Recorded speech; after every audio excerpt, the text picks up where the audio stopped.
How you doing? We're playing video games, but we're not, cause we're reading a story. Do story. Here's creepy music again.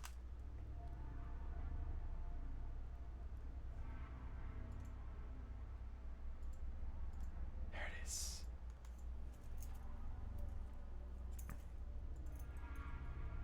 Creepy time. Let me go ahead and tweet out, since people aren't going to be able to check on the internets, the Discord, that we're live with Mystery Flesh Pit National Park read along. That's what I'm calling this. Hole.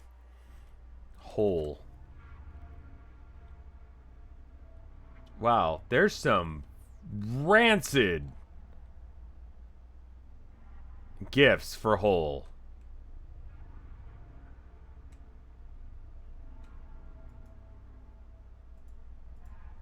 We'll pick one of the less rancid ones.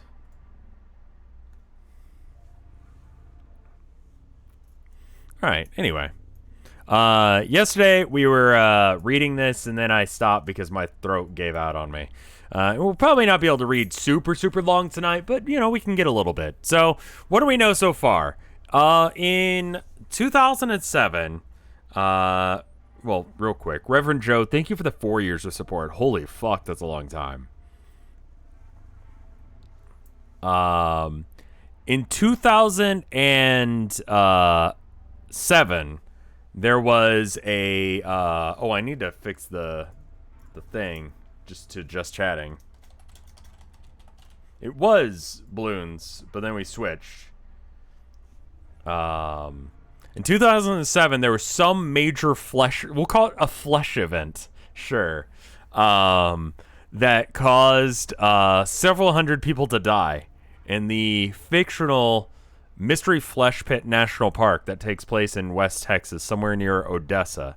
If you know where Odessa is,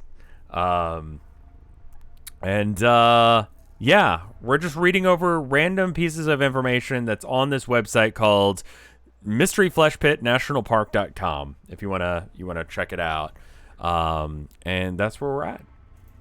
That's a good description of what we're doing so far. So in the end, and this is Q&A 3. In the incident report, you mentioned extremities or extremites surfacing near the orifice. Could you elaborate on what the limbs look like? The event was very traumatic to the people living in and around central West Texas, and it was documented in several variety of different ways. Particular merit is the painting titled Limb Rising Near Midland from 2015, which depicts the striking portrayal of one of the limb extremities of the superorganism emerging during the early morning of July 5th, 2007. We finally have a day for it. 2005, or 2007, July 5th. Some really, like, Pogger art, yeah. While the event happened at night, the scale of the destruction captured in the painting is reflected to the tragedy as felt by those who lived through it. I mean, it's kind of hard to tell what's going on here. Can we open... That doesn't help too much. But I guess this is a limb that's going up. We making a timeline? Might be worth doing. Is it true that the restaurants near the lower visitor center served meat carved from the living flesh of the pit and cooked its juices, or is that just a marketing gimmick? Well, there are several hundred urban legends circulating around the parks serving flesh and either the superorganism or any of the myriad of wildlife within it. These rumors are completely untrue. No restaurants within the Mystery Flesh Pit National Park ever served these items for two main reasons. One, pit flesh, as well as flesh from virtually any species found within the park, was notorious for being quite tough and oily texture, which is quite unpleasant. Even when cooked with generous amounts of seasoning, the mineral-like flavor of the flesh pit was enough to sell even the most was a tough sell to even the most adventurous foodies. Mineral-like flavor. Isn't salt a mineral?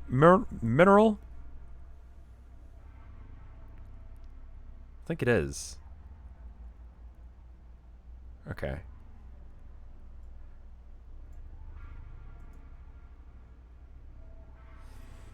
Like eating a vitamin or dirt. Yeah, that's a good point. After 1980, intentional unauthorized damage to either the superorganism or wildlife within the superorganism constitute a felony trespass and destruction of government property. No vendor granted an operating license within the park would dream of invoking such a severe sanction with such a relatively worthless prize. Yeah, so basically, it tasted like crap. No one would buy it, and if you did it, it would make you a felon. So just really not worth it. Kind of odd to make it a I mean, I guess when you think about it, making it a felony means that you don't piss off the giant superorganism. So yeah, that probably, I mean, but kind of weird that it's a felony. You know? It's like murder bad. Like, is it necessary to tell people to not? What kind of information do we have about pre-Columbian ritual practices centered around the mystery flesh pit? Was any of that research able to continue post-containment? To the extent of our knowledge, the pre-Columbian cultures related to the pit is heavily based on the few publicly available records of the ruins adjacent to the entry orifice. Just check one thing real quick, if you guys don't mind.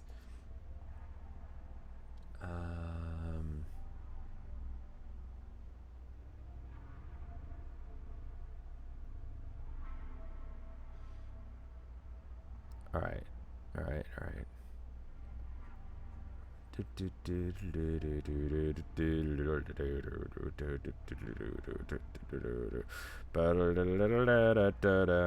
Popeye official says, "Good morning to all ye anime fans," which is, I'm gonna go ahead and retweet that. I was actually just checking to see if anything weird happened. Okay, so Popeye is an anime fan. I guess it would be the same thing as like a forest fire. Yeah, I mean, like, you're destroying public property or government property, I guess. The sailor, not the restaurant.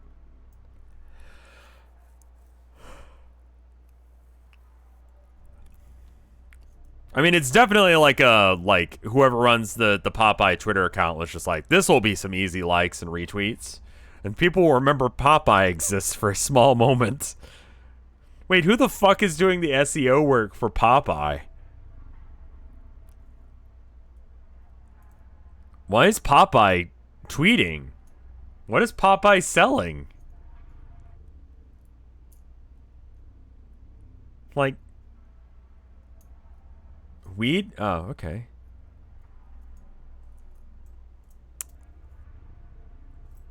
They want attention. Yeah, but usually when there's still new comics coming out. Okay. I'm like, who the fuck are you selling to? That's the answer. Some scholars speculate that the pit may have focused on... Oh, wait.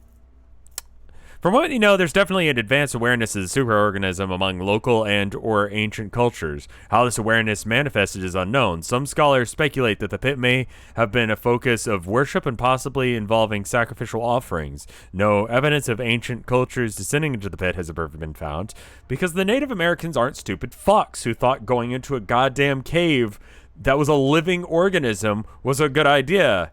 But alright. You know... Fine, yes. But it definitely doesn't rule out the pre-Columbian expeditions. The controversial discovery of the early colonial Spanish armor within the sand gullet seems to dispel the common notion that complex technology is required to descend at least that far into the pit. Okay. You said that some people were recovered from compound surface fauna. How many were successfully removed? And are any still alive today? While HIPAA and similar regulations prevent me from finding out exactly how many people suffered amalgamation. So HIPAA, I guess, for non-Americans, HIPAA is like an act that makes it so that way you can't learn things about like certain... It's like a medical thing. You can't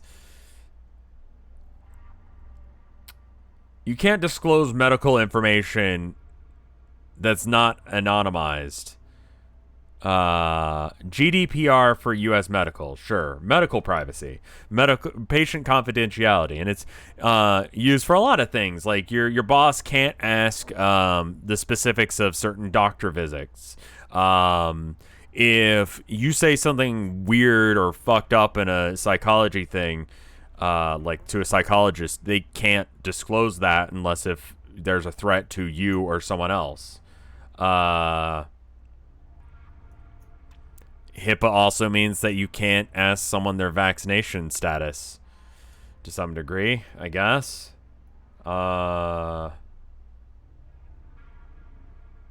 It's basically, yeah, it's supposed to prevent you from getting fucked by health insurance. That's not true. They can, okay, I forget what the line is.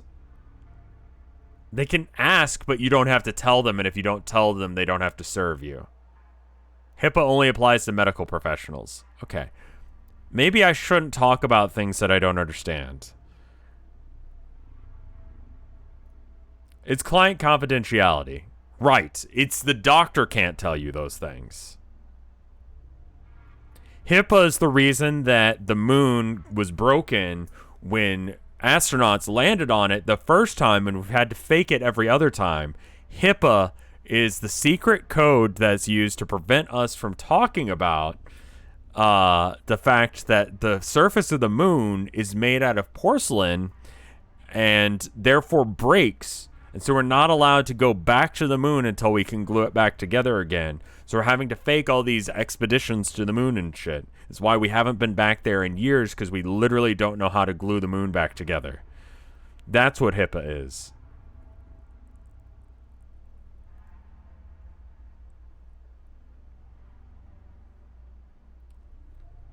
So there you go.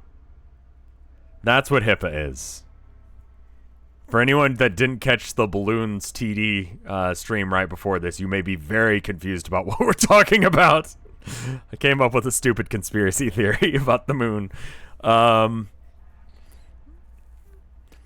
It is estimated that fewer than half of a dozen ever survived the treatment process of recovery. Recovery, though, is a loaded word here. The treatment of co-developed by Baylor Medical Center and Anodyne Corporation, Anodyne being the mining company that had access to the mining rights of the flesh pit, and Baylor being an actual like college in Texas, was highly dependent on nature of the amalgamation, which seems to have been most successful when combined with masses containing only human tissue. I would believe that whoever made this is from Texas. So here's an amalgamation of people. That's great. That's something you want to run into down at the bottom of a fucking flesh cave. The procedure for the treatment involved removing the brain and as much of the spinal cord as possible from the amalgamation. When possible, extraction of these organisms, such as eyes, cochlear tissues, I think that's ears, tongues, and larynx, would later enable the recovered patient a sensory experience much closer to what they previously had enjoyed. Since medical technology is still unable to replicate the organic sensory quality of human sensory tissues, however, it is the difficulty and cost of this additional procedure all but ensured that it rarely took place. Once extracted, the brain of the individual patient would be placed in a nutrient salve and connect. Again, the nutrient salve is made from the creature that fucked them up in the first place. So there's that.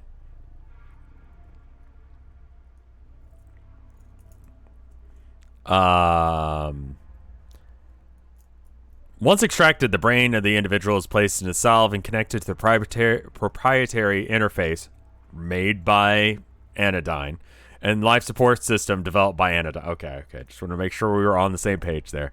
Rudimentary computer system could be used to communicate with the recovering patients after several months of therapy. And in some cases, individuals were reportedly able to use vocoders to synthesize speech. They all sounded like Hatsune Miku. This was considered a good thing because, that's just awesome.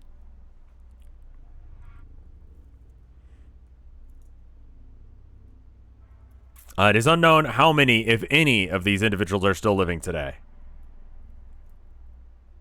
I mean, yeah, you have to turn into this, but then you get to sound like Kitsune Miku. Has someone made the flesh pit into a waifu yet? Dude, I'm going to be real with you. We're walking a very thin tightrope here. And the line, you know, if we fall off this horror, like, narrative fiction thing, off the line, we will fall directly into the vor fetish. Okay? So when you ask, has anyone made a waifu version of the flesh pit? Like, yeah, probably. Yeah. Flesh porn exists. Do you just mean porn? Do you just mean regular porn? Not like hentai, but just actual normal porn. Yes, normal porn. Made for normal people. Love your stuff. Well, thank you, large rat blasting rope. Thank you for the 2 months of support.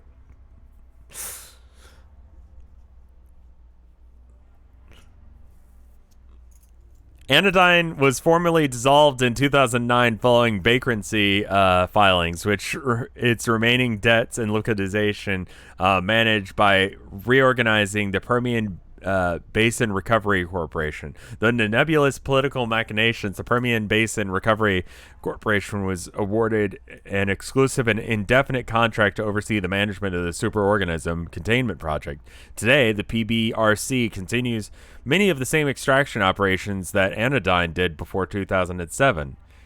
What exactly is a gas bowl? You know what? That drawing tells me enough. Fuck that. Gas bowls, suckling sprites, buggins are all names given to the particular type of animal found in the deeper portions of the mystery flesh pit anatomy. They are very exclusive and elusive and one of the least studied fauna within the park, with very few living samples surviving in captivity long enough to study. Wow. I hate it.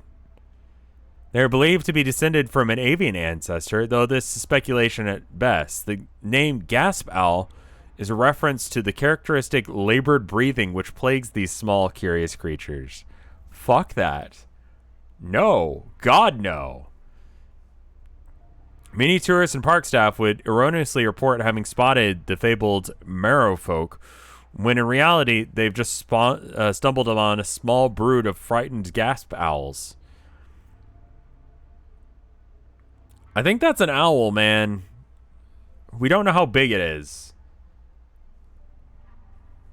Am I cute? It's got big old anime eyes, you know?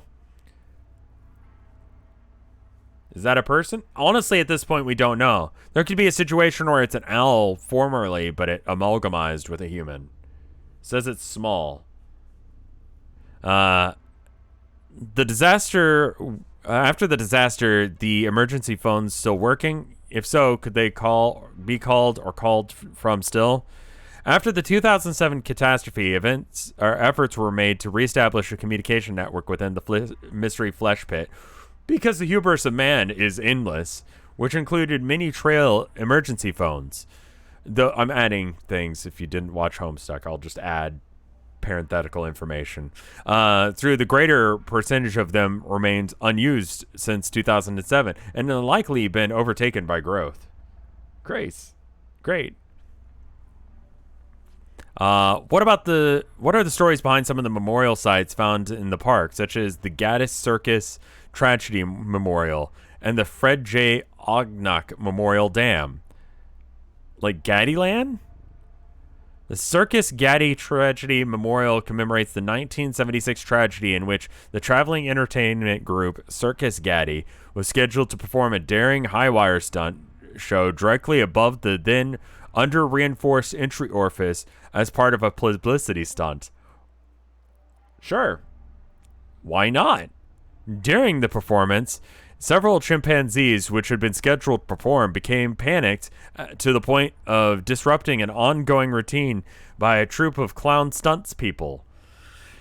While the soft flesh of the pit throat cushioned the former's fault. An unexpected stretching of moisture crops around them allowed them to slide into a then unreinforced area of the pit. Rescue personnel were unable to locate the performers inside the digestive stack for a few hours later, but by that time, all 50 stunt people had already begun to be digested by the pit. Rescue personnel cut them out, correctly guessing that many were still alive. An experimental antacid spray was discharged on top of the gooey, shrieking mounds, but it was too late.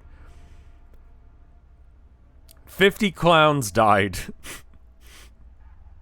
That's what that paragraph was about.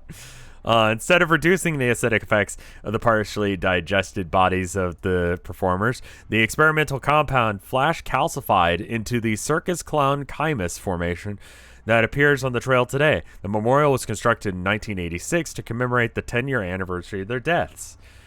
Fred J. Agnick Memorial Dam was named to commemorate the legacy of the Texas statement. Fred, is that a real person? Seems like a real name. Yeah, that's a real dude, I guess. He was born in Minnesota, though. He was a Republican.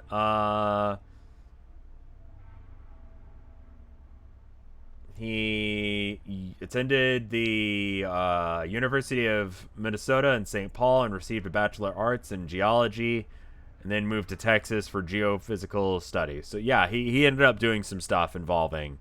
Okay, that makes sense. Did he like clowns? Let me Control F clown. Hold up. No, there's absolutely no information about clowns. So basically he's canceled now. Control F clown. All right. View depth.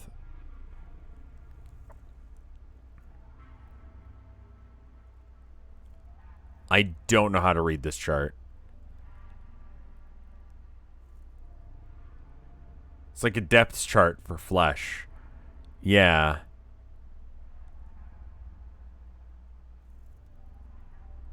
Does anyone know what the fuck this says?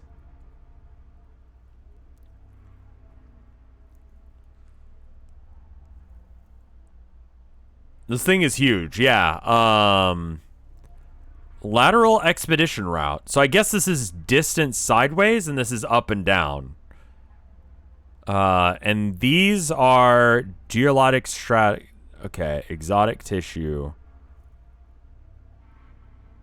So these are like nodes they put down to like get an idea of how deep it is. How far they bored and what they found. Okay. So the surface is here, and then this is the normal expedition they do, and then they're getting core samples here. Okay, got it. So by going down almost 40 kilometers, you can get still some geologic strata. But there's still nominal organic tissue here. So there's it definitely goes down at least 35 kilometers.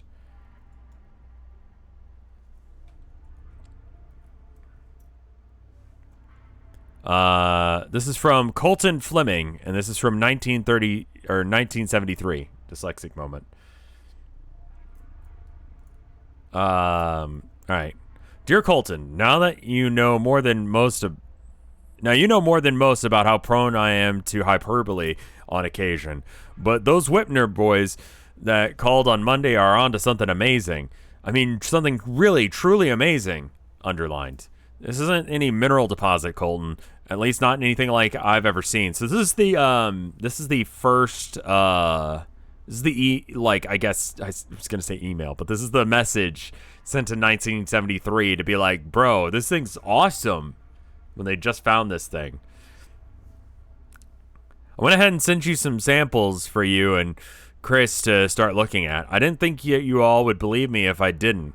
This thing that those old boys found some kind of organic deposit that must go down at least 500 or 600 feet by my reckoning. 500 and 600 feet. I think it's probably a little bit more than that, my dude. It turns out it's awful. Not a fungus either. This thing breathes and makes sounds like any other creature, and it bleeds. God, how it bleeds, Colton. It's a mess out here. After this first paragraph, are you gonna maybe go, damn, this is not a good idea? John and some of the others think that might be something from outer space. Most of the hombres we brought out here to start the excavation are calling it Diablo de Bajo. Okay, let me check and see what that word means.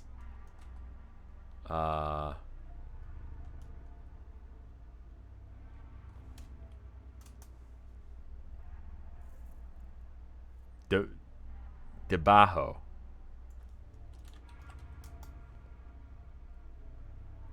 Demon below. Okay, cool. Or devil below. Yeah, that, honestly, good name for it. You know, maybe in a real wary on going close to what we figure must be the mouth of this thing. Right now, I don't think I care what or this is or where it came from. I'm an oil man, and I think we're onto something real big out here.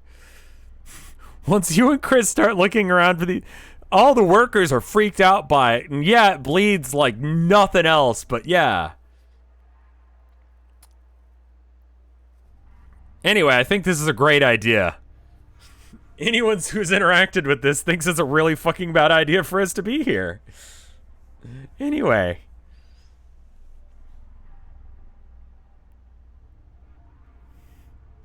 Like,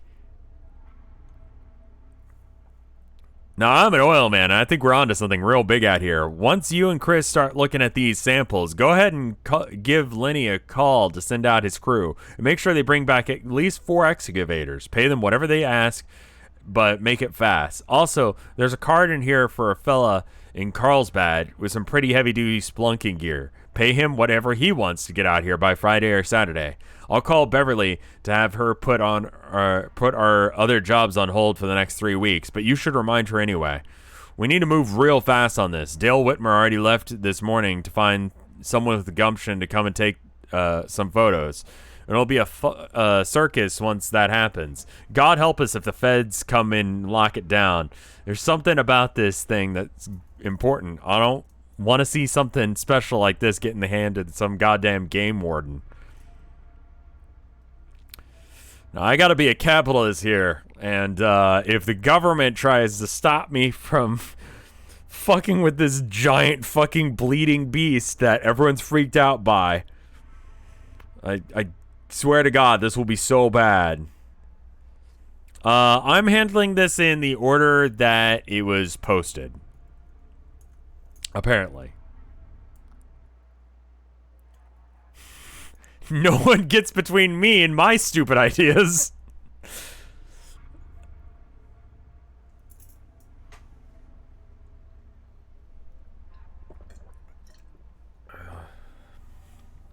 Dear Colton, things are really starting to take off down here. At about 3 or so last night, we broke new depth record. 1,800 feet vertical descent from the mall. It's a damn shame that you and the other folks are so spooked by this pit. Here's a fucked up thing I found. Sorry. To be down there is really something else. Now, don't misunderstand. I'm not saying it's easy. God almighty, it's tough going around down in its gullet. I love the fuck up and he had to cross through to, like, fix it. The gullet and such. A man's gotta have an iron constitution or mighty thick skull and be lucky and something, and lucky be that the good Lord has seen to bless me with both. I'm stupid as shit and I can't barf for nothing. I think this is the same guy from the cowboy guy. Good thing God made me not scared of this giant flesh monster.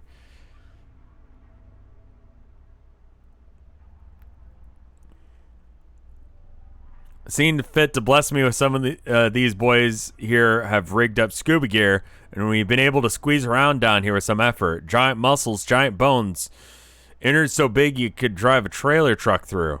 Strange critters scuttling around down here too. Big bugs and germs and worms and other queer things that you wouldn't believe.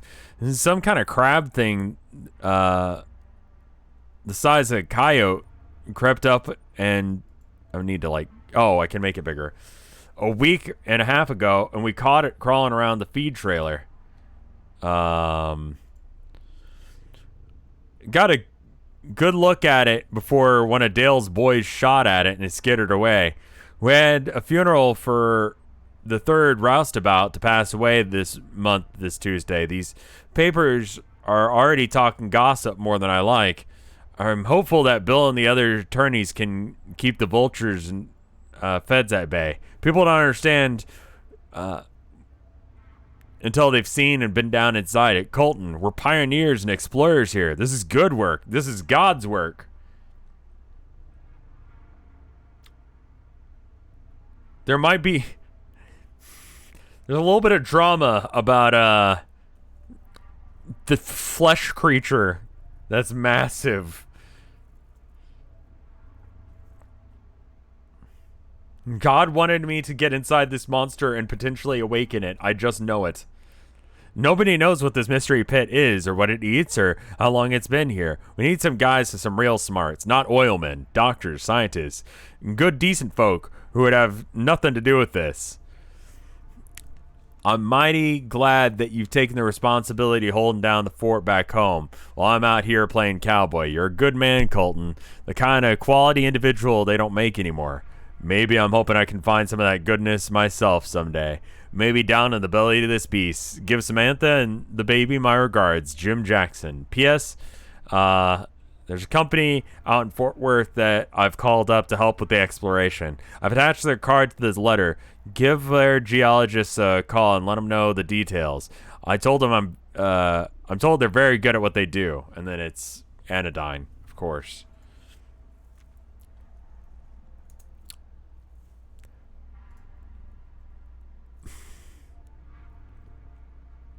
It's a damn shame you and the other folks are so spooked of this pit. Here's a fucked up thing I found. No one, we had to bury someone. Anyway, you should come on to somebody. You come on somebody sometime, you know? A bright light in a dark place. The impact font. Meet AT&T's newest and most reliable public call box. It's designed to be installed within the Mystery Flesh Pit National Park. Famous for its harsh operating conditions for even the most robust industrial equipment. They even use the old AT&T logo. A video display gives callers step-by-step operation instructions in up to 4 languages, and a supply of clean drinking water and complimentary propane fuel refreshers invigorates even the most weary park visitors. Oh, and the built-in halogen lamp reassurance in the form of long-lasting illumination, even the darkest, dampest environments. Look at these trail phones throughout the Mystery Flesh Pit National Park, and you'll see why for yourself why AT&T is America's most trusted telecom provider. Part of me wants to just hit stop stream real fast because I stream using AT&T's connection, and honestly,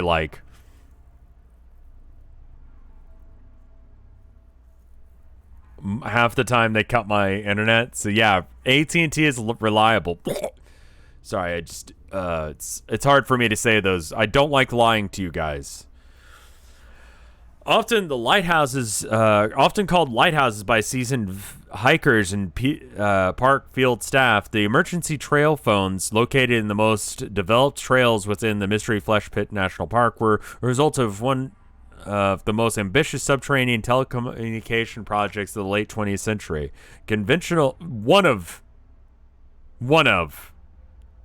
Really? The conventional radio systems were completely ineffective at piercing miles of dense flesh and bone, which constituted the geobiology of the park.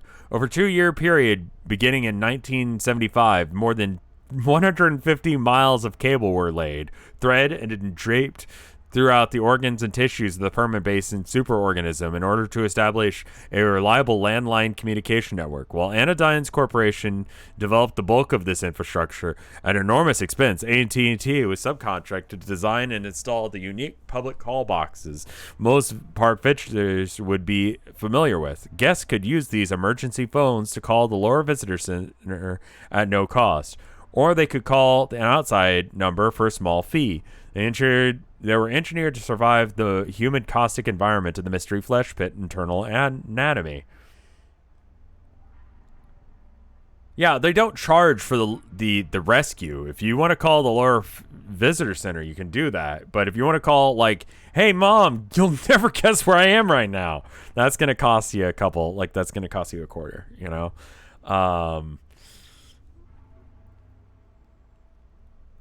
And she wouldn't just call collect. You're getting a collect call from the mystery flesh pits. Would you like to accept? Though engineered to survive the humid and caustic environments of the mystery flesh pit's internal anatomy, routine maintenance was required to prevent the phones located in the deeper sections of the park from becoming subsumed by natural muscle actions of the pit. Today, it is unknown by many how many, if any, of these emergency phone stations are still operational, as the United States Department of Interior has barred civilian access to the park's former park's many trails. Welcome to Gumption, Texas, gateway to the permabasin superorganism. That's why you don't fucking go. Stop and idle for a while. Population 2,161. Yeah, out in the middle of nowhere, Texas? Probably. Also, like, again, this is probably just a picture of El Paso or something. Like the mountain ranges, it looks like El Paso. Taste the Coke sensation. Coke Heartthrob. Coke Heartthrob was first introduced on Valentine's Day in 1985 as a limited promotion, but sold so well over the summer that Coca-Cola added it to their primary beverage roster in 1986. The defining ingredient of Coke Heartthrob was, of course, amniotic ballast, harvested from special glands deep within the mystery flesh pit. The potent aphrodisiac properties of the amniotic ballast were diminished by heavy diluting in the chemical before adding it to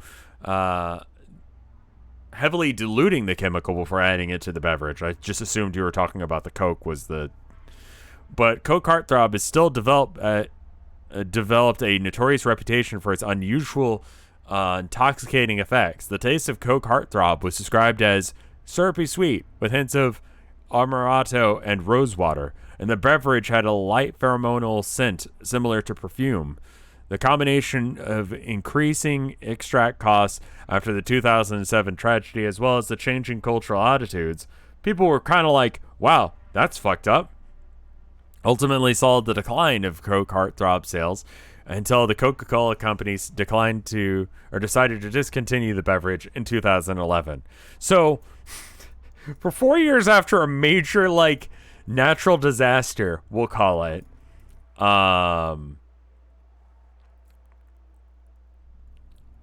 they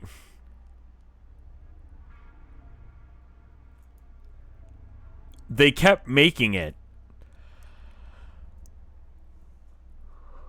You can't have a more powerful computer this century. AD1 organic tissue interface technology. Only a few years ago, large data processing tasks were the domain of bulky, powerful, expensive mainframe systems. Now, in 1984, the future of 1984, Anodyne has introduced the world's first desktop smart supercomputer, utilizing state-of-the-art neural interface technology derived from the nervous tissue of the Permian Basin superorganism. Meat computer. The AD1 represents a new era in home and business computing. How powerful is AD1? Try 8 million float point operations per second. Not impressed? Add 4 terabytes of organic tissue memory, OTM storage, 12 gigabytes of RAM, and a built-in interfacing capability. That's actually still fucking good, right? Like 4 terabytes of memory? And then 12 gigabytes of RAM. Like, my computer's running on 16 and it's 2022. You could probably run some shit nowadays with that. Like, super good for back then. Like, not a bad computer for nowadays. You know? Incredible for 2000 or 1980. My PC is more powerful than a meat computer in 2022. Okay, well, yeah, but also this was 1980s. This would be huge for 1984. Literally 1984.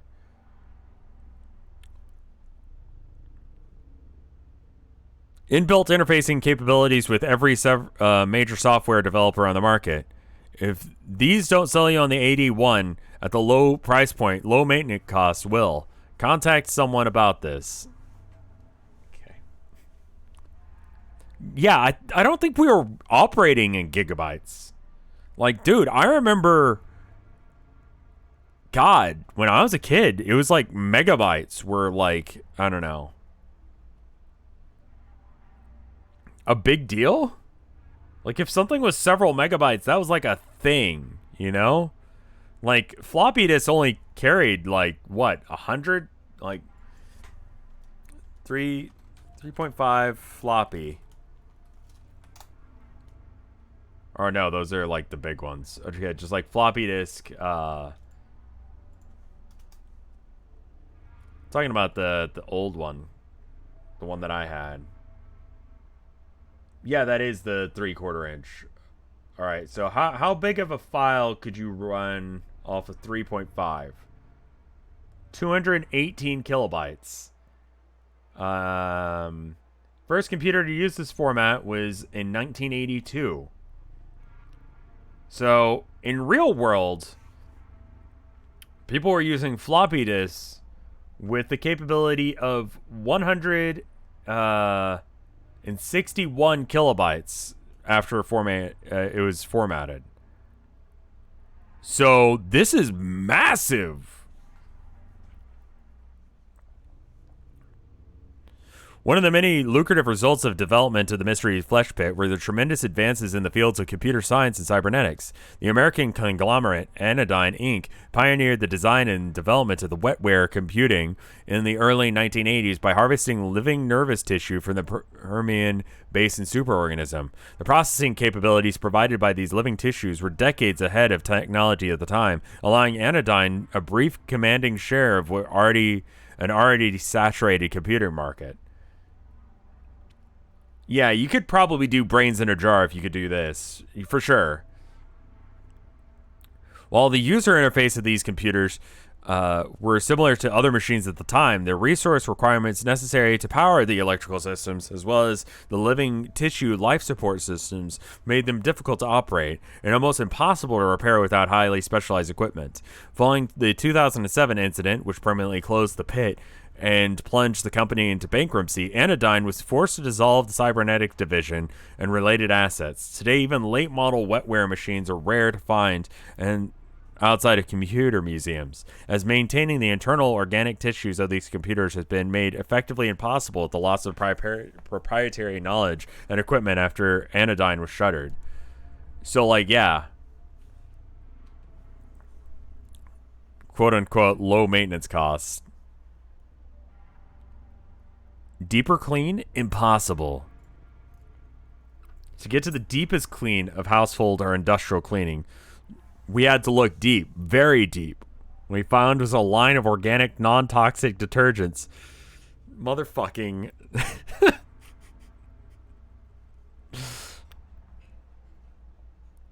I love it. An environmentally conscious alternative to dry cleaning chemicals, use our patented yellow cleaner to eliminate even the toughest stains from wool, cotton. It's probably just like the acids from, like, its stomach or something. Eliminate even the toughest stains from wool, cotton, nylon, spandex, synthetics, and furs. For surfaces such as floors and countertops, the blue stain, blue cleaner not only disinfects, but can also remove oil-based stains from minerals and stone and concrete. Our revolutionary green industrial solvent has found numerous applications in manufacturing, mining, and protochemical sectors. All of the products are available as a powder or suspended in liquid for convenient application. And you can rest easy knowing that our materials are 100% American made using, I mean, they fucking would be, using sustainable harvesting practices from natural geobiological resources. Find us wherever bulk cleaning supplies are sold.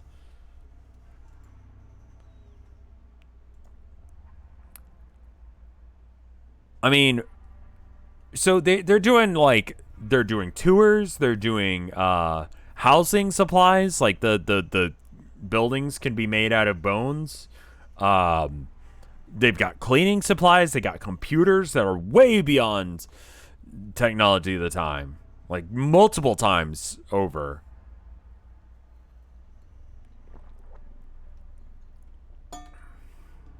Did they make deli meat? No, apparently it tasted bad. But they tried it. That's really the only reason they didn't go through with it. Oh, and lewd coke. Yeah. Sexy cokes. Report on the ineffective potential of nuclear deterrence as a defense against the Permian Basin superorganism. Conclusions and recommendations against the future use of fissile detonation systems. Unfortunately, only a cover could be photographed, but these are a large series of Department of Energy, of course. I was like, what? Shouldn't it be Department of Defense? But no, they're fine with it. A report seemed to suggest a very intensive investigation to the feasibility of using nuclear weapons to kill the Permian Basin superorganism, with the conclusion seeming to be a resounding no. There was no extra text under the detergent. So, cool. So, nuking it's not an option. Anodyne security of someone being arrested, but they're definitely some flesh creature. That's not great. So this is the mining laser thing that we saw earlier. If the Winchester repeating rifle was the gun that won the West, then the laser scope anatomical environmental multi-tool certainly occupied the similar position within the history of the mystery flesh pit.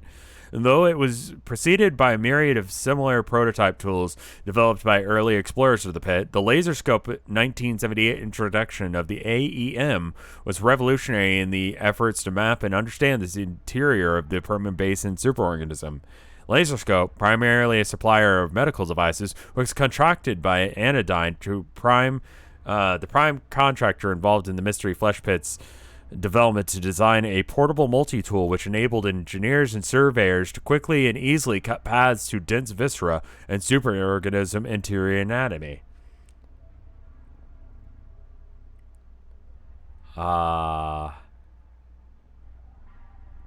Permian. I'm sorry. Permian. You think there's a tender for flesh pits? Yeah, I think, I mean, generally they don't like to be called that. It's just someone with, like, you know, an innie rather than an outie downstairs mix-up. But, you know.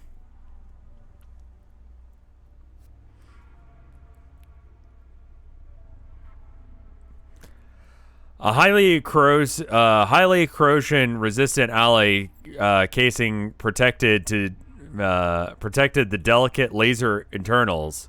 When replaceable lithium battery packs kept the rifle relatively lightweight, an electronic impact driver on the front of the tool intended for quick erection of stent frames to prop open small lumens, while industrial-grade CO2 laser cut and cauterized at once to create clean incisions through the flesh. No one thought this was a bad idea.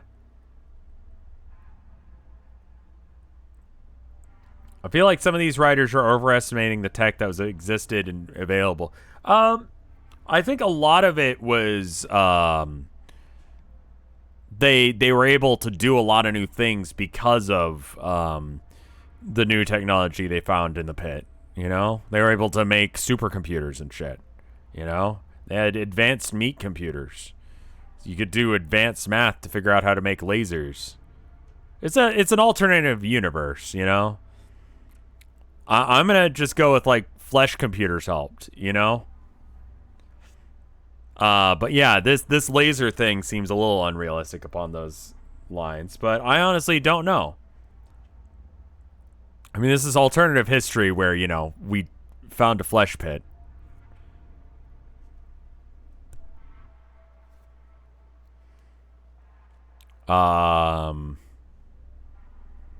The AEM was frequently employed as a defense weapon against aggressive wildlife throughout the Mystery Flesh Pit National Park, being capable of quickly cutting through even the densest carapaces of entrapped life forms. Many AEMs have found their way into museums and private arm collections, though most of the tools are still in use by the Permian Basin. Is that how I pronounce it? What, I fucked the flesh pit? No, dude. What the fuck is wrong with you? Basin Superorganism Containment Corporation, which continues to perform limited operations within the Mystery Flesh Pit. You can join the Discord there. Ferrari of Dallas. Miss Frost, please excuse my remarks. I am more than surprised after finding out about your interview with Austin's son. After you accused me of just about every kind of violation of nature possible, my crew and I graciously went out of our way to give you and your friends a personal tour of every aspect of our operation down in Gumption. And I believe if you had asked anyone present during our tour, I would have been more than inclined to believe that things were capital A all right, even amicable. Imagine my shock when I read that myself and the hardworking folks at Anodyne are a cohort of blunt and thoroughly thoughtless rabble engaged in the systematic torture and rape of the greatest natural discovery in a generation.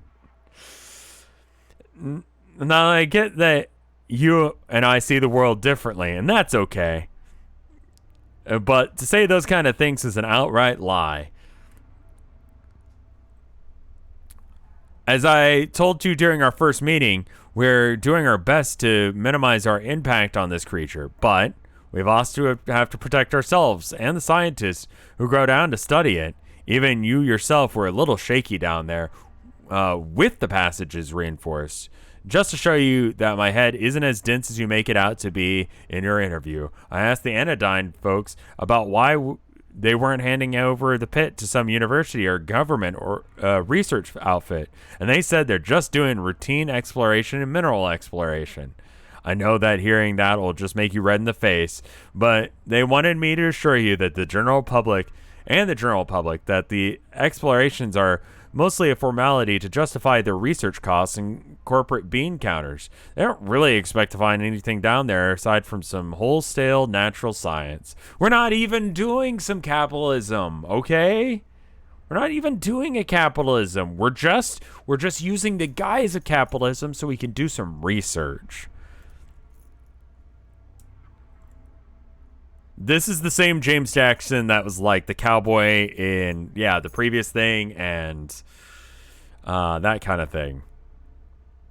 And despite what you said in your paper, they wanted to make sure you understand that they only want the best for the organism and are trying to make some sense out of it. And suggest that they plan to allow visitors to go down into it and even commercialize the pit is almost as ridiculous as your claim that I'm just a cowboy who's in this for the money.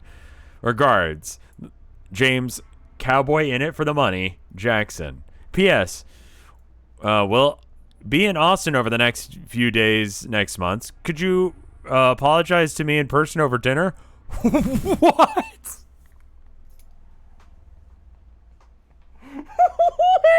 What? What is that line? Maybe you could apologize to me over dinner. Dude, he just fucking... She wrecked you, dude. And he's like, oh, yeah. I mean, yeah, I know you said that I'm fucking up this superorganism, but hey, you're kind of cute. You know, so, you know, he's got to shoot his shot. Merry Christmas from the staff and contractor personnel of the Mystery Flesh Pit National Park. They've got the fucked up creatures. Also, random note. I just want to make sure I'm getting this right. So, I believe that there is a gift shop. And these are real things you can buy with real money. You can get shirts. I survived the Mystery Flesh Pit, and all I got was this lousy shirt.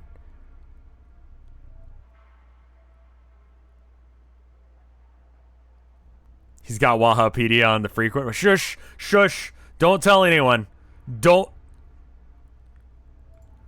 I engaged in acts of industrial hubris against the ancient cosmic abomination buried in Texas, and all I got was this lousy t-shirt.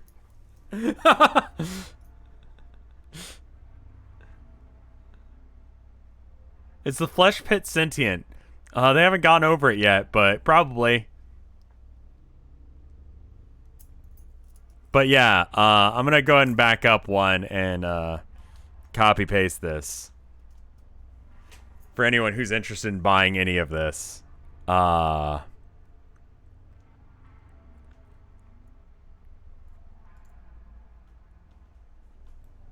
yeah, no, don't tell GW that I go to Wahapedia. They got prints. Yeah, they do. They got prints and stickers. They got stickers. I like me a sticker.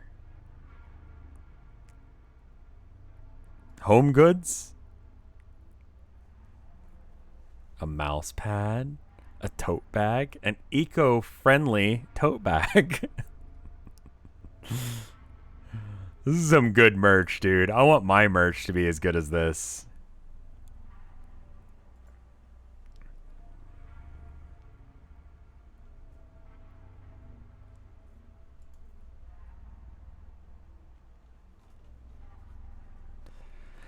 Of provisions in appropriating, relinquishing in this act under the headings Interior, Geobiological Resource, Interior, Regulatory, Interior, $120 million shall be for the expansion of resource exploration, extraction, refinement, and transportation activities as they relate to...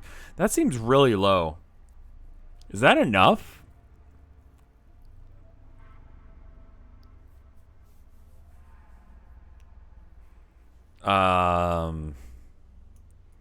Like, I don't know how much it costs to do mining stuff.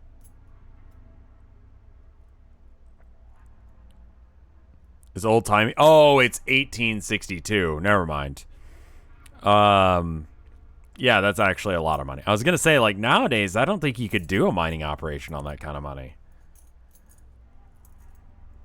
To relate to certain geobiological resources obtained through commercial mining leases granted by the Department of the Interior, relocation of certain staff, equipment, and materials directly involved with the regulation and oversight of the permanent basin superorganism resource extraction activities is subject to this broader economic stimulus program, of which $4 million shall be issued direct severance for early retirement benefits payments. As amended, $116 million shall be direct payment to the Permabasin Recovery and Superorganism Containment Corporation from Anodyne for internal reorganization and growth activities necessary to transition to expanded roles in increased commercial extraction activities within and around the Permabasin Superorganism Exclusion Zone. $95,000 shall be for the construction of a new facility within the organism intended to premium.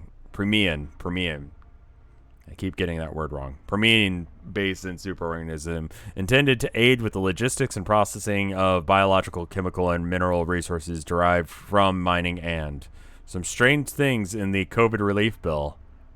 Oh, wait, what? Oh, no, this is Sec 1862.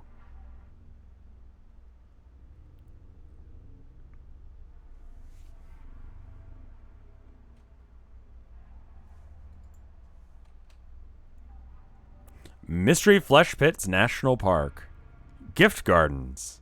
Fuck that. Full investigation report of the 2009 disaster focused forced officials to close the park to the public.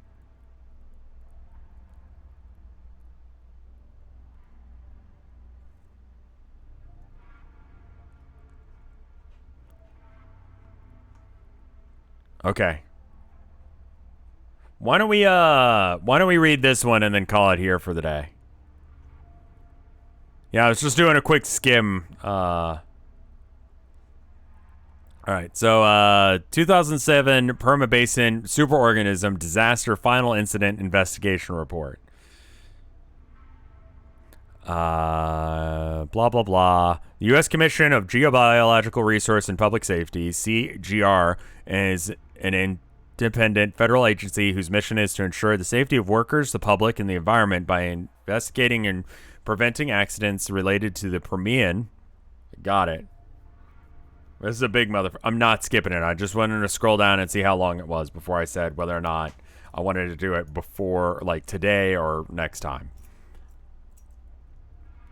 Warning to chat members. So to be clear, this is the aftermath report of what happened in the 2007 events. So if you don't want the sad times, this is going to be fucked up. If you want to know what happened, though, stick around. Established by the Special Resource Department Act of 1980, the CGR is responsible for determining the root contributing causes of accidents, issuing safety recommendations, studying geobiological safety issues, and evaluating the effectiveness of other government agencies and private enterprises involved in the Permian Basin superorganism. No part of the conclusions, findings, or recommendations related to this may be admitted as evidence or used in any action or suit for damages.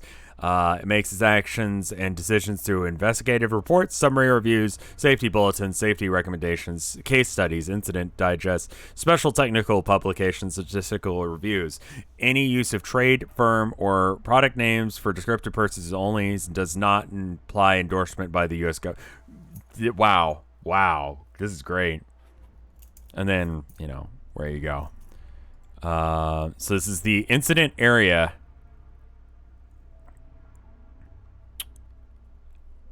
Entry orifice in Gumption near Glasscock. There's Odessa. Is that real? I would guess that's Glasscock County. Wow. That's real. Huh. And it's right there. Okay, well, the more you know. We have funny news to tell Mike. Glasscock County exists. Okay. Wait, no. I don't want to learn about broccoli. I want to go back.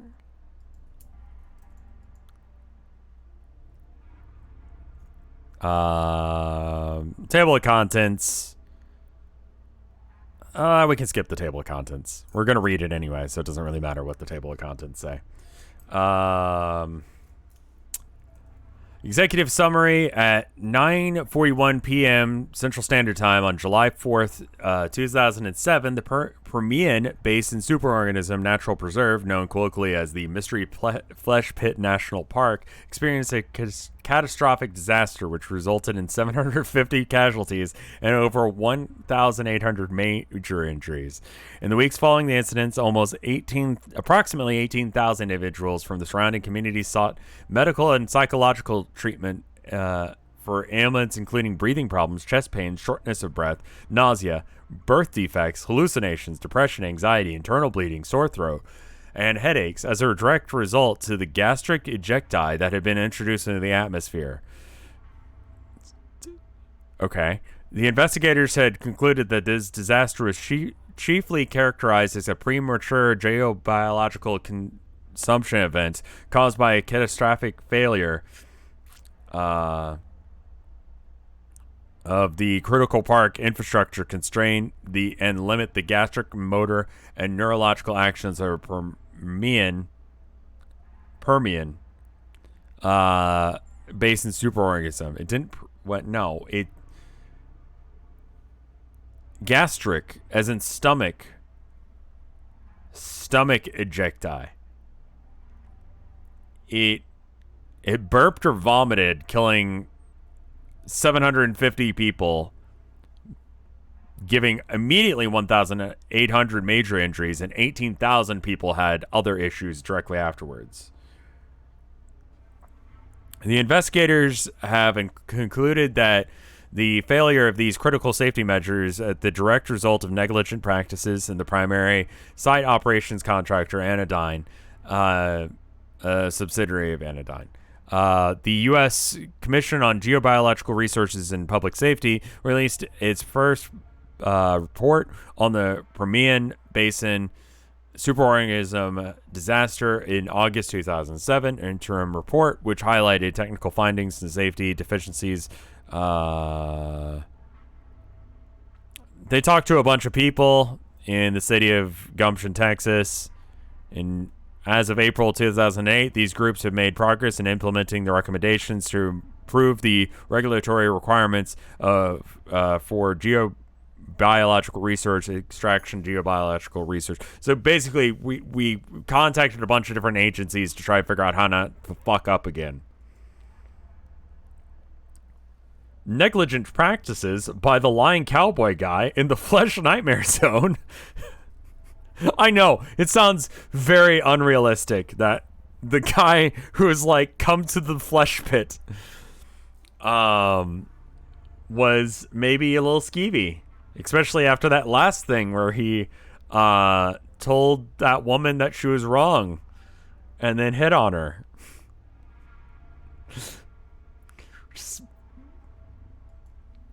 All right. Journal information. Anodyne was developed or made in 1923, and in 1958, the Anchor Mineral Corporation merged with Dynamic Equipment to form Anodyne, later changing its name to just Anodyne. Headquarters in Arlington, Texas. Prior to the 2008 restructuring, Anodyne Corporation was the 23rd largest American company by revenue. Globally, Anodyne employed over 28,000 people. It operated 7 major research, development, and production facilities around the world, 6 of which were in the United States. Anodyne filed for bankruptcy in late 2008, but ended its bankruptcy in February 2009, pursuant to a court-approved plan for reorganization. A new board of directors changed the name of Anodyne to the Permian? I'm going to get it right eventually. Permian. Permian. Permian. Permian. Permian. Permian? Permian. Permian. It's not premium. Parmesan. Permian. Okay. Emphasis on the per. Permian. Okay.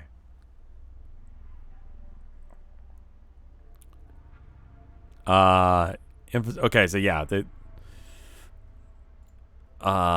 let's see. Basin organism background, the Permian Basin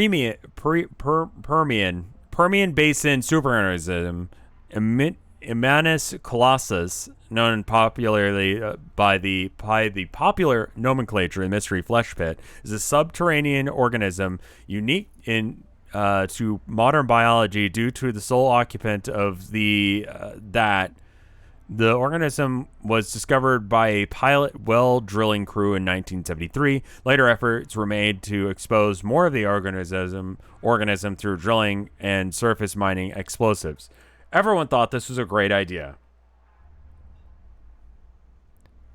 The superorganism is chiefly characterized by its immense size, which is still a matter of geobiological debate.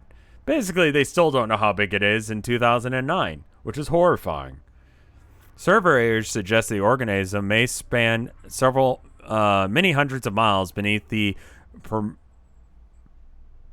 Permian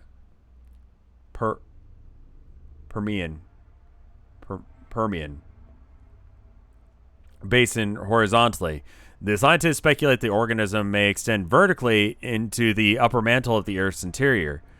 The superorganism does not have any observable symmetry or body plan, nor does it display any observable locomotive characteristics.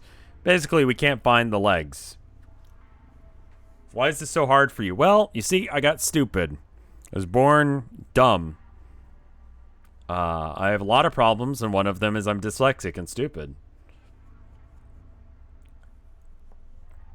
The complete anatomical layout and internal organization of the organism is unknown. Tissue samples suggest the organism contains gastrointestinal, vascular, respiratory, muscular, skeletal, nervous, all the shit you would assume would be in mammal life. That's what it says here.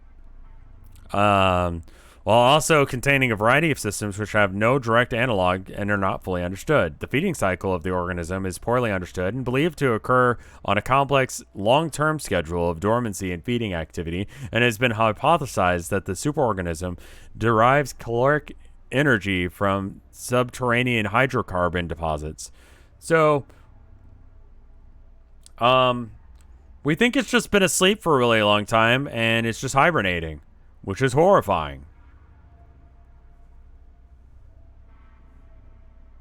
And it eats oil?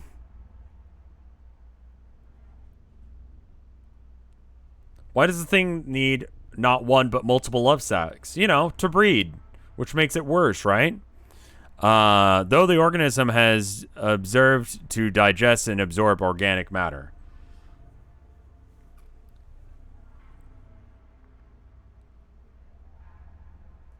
The depth of the organism extends into the surrounding rock strata, indicating that the organism is several 100,000 years old. It is unknown what the natural lifespan of the species of it are, and represents they're not sure if it's a mature or developing. Wow, I hate that. How was my day? My day was good, for the most part, you know? It might be a baby, which is fucked up. This is so for the people who are just joining us, namely Twink Master, this is a work of fiction called The Mystery Flesh Pit, West Texas National Park. And this is the incident report that was made in 2009 to just say what happened in 2007. Incident timeline. Start of relevant timeline. 10:90 or 10:29 a.m. See, that's a little thing my brain does too. 92. What? That's not even how time works. July 4th. Unspeakably high rains force park administrators to cancel a July 4th concert and fireworks display scheduled to take place on the surface park grounds. Many visitors who had already purchased tickets to the event became upset, and a decision was made to extend the park hours until midnight for those who had purchased event tickets. This was stupid decision 1. At 8 p.m., July 4th, the normal closing time for the national park, a typical shift change reduced night staff in a control room takes place. 9:16, harvesting crews working on the western extremities of the organism set a new extraction record to meet a quota for bonuses in time for the holiday weekend.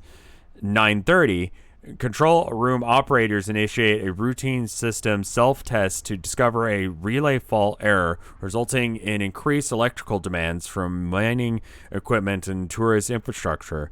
A control room operator logs the fault and notifies an on-duty engineer. There is an issue with the electronics. They decided to keep going.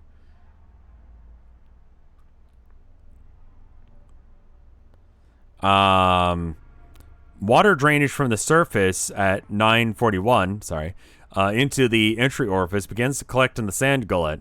Drainage pumps are automatically activated by a sensor system, but fail to initialize due to the relay fault. An emergency backup pump running on separate emergency circuit is automatically activated. At 9:42, a critical alarm in the control alarm room alerts the emergency water pump has seized and is inoperative. Under lubrication of the pump's impeller bushings resulted in corrosion due to the moist interior of the flesh pit environment. This reads like a lot of industrial accidents. Yeah, I mean, like, basically, like, they decided to do a thing that they shouldn't have been doing in a place where you shouldn't be doing it.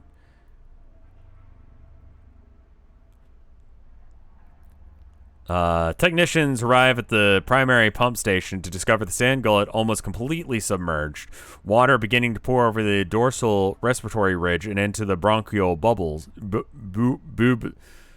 bubliers. Sure. Control room operators divert power to the hydraulic stent rams to brace for expected choke response. So if you're not keeping up with this, they basically have pumps in order to make sure that they can keep the mouth open, and it started raining, and the pumps failed, and it started choking because it's drowning. Technicians repair the relay fault as control staff reset the park's electrical grid. The grid is offline for 45 seconds. An automatic PA system does not notify guests as the system is scheduled to automatically shut down at the normal 8 p.m. closing time. They talked about nuking it in a previous document, and they said it probably wouldn't work. Temporary lapse in lighting caused many guests to become panicked and return to the main gantry lift to the lower visitor center. At 9:52, the choking action from the organism begins 31 seconds into the electrical reset. So the electrical grid's off for 45 seconds. 31 seconds into that time frame there, it starts choking, and they're stuck down in the thing because they don't have the ability to use the elevators. So that's great. The main dorsal trunk violently flexes. Lack of power to hydraulic arming ram causes irreparable damages to several sections of the internal infrastructure. At 9:53, the electrical system finishes its reboot cycle. Dynamic hydraulic actuators supporting the lower visitor center overcorrect for stability, not accounting for the shift in the wall lining in the nexual cavity in which the visitor center is anchored. 2 of the 6 structural supports are torn from their foundation, which causes the facility to list 20 degrees off vertical. The base joint to the vertical entry gantry is bent. So because it started it was coughing, right? Because it was choking. The muscles caused the visitor center to bend. Master alarm is automatically tripped at 9:40 or 9:54. Surface facilities are notified as response teams are given orders to mobilize. At 9:56, park rangers are dispatched to rescue groups of visitors partially trapped within collapsed tunnels and trails. At 10:03 p.m., continual movement of the organism combined with rainwater causes one of the upper gantry supports to slip. An outbound elevator conducts an emergency stop, stranding 24 visitors. So they did get the elevator running, but then it stopped because a gantry slipped. So imagine going down into this thing because you're like, I paid for my fucking 4th of July tickets. Tremors registered as far away as Dallas-Fort Worth, the Dallas-Fort Worth Metroplex. Okay, real quick, we're gonna do a little bit of like maps. Okay, so Glasscock is near the Mystery Flesh Pit, right? I'm gonna go back a couple. Oh no, it was on it's up here. Okay, so Gumption is right here ish. And the entry orifice is somewhere in this region. So it's right about here.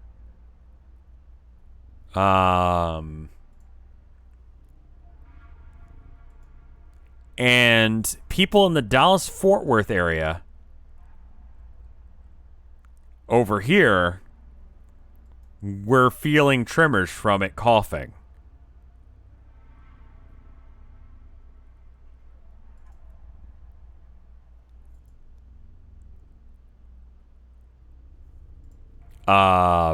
This is like a 3 or 4 hour drive from Austin.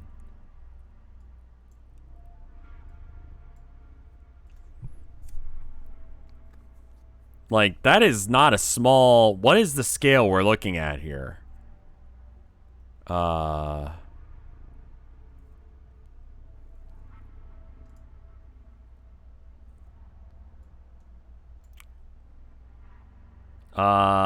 This little thing down here says Austin to Midland is 6 hours. Okay. Yeah, so here to here is 6 hours. So it's probably about 6 hours to get to Fort Worth. So 6 hours of travel away. And keep in mind, Texas is stupid as shit. We have really fast, like, highways. You can go, like, 80 hours. Or 80 miles an hour here. Like, it's big and you can drive fast.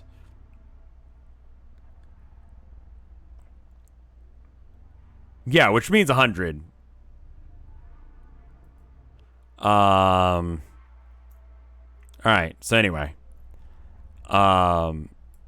Soul liquidation destabilizes the surface facilities in and around the organism. Dilation anchors began retracting to keep the entry orifice open. At 10:12, the master failsafe is activated by the automatic park management system. 20,000 liters of acnolintine compound are injected into the superorganism via... they're trying to sedate it.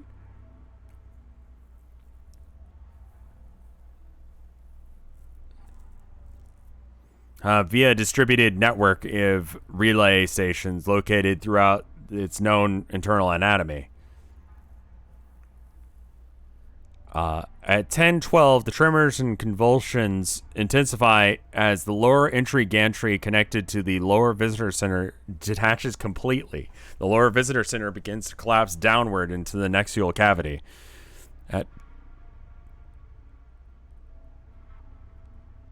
Oh yeah, no, this is a flesh pit. This is a living creature that they're just burrowing into because it's hibernating.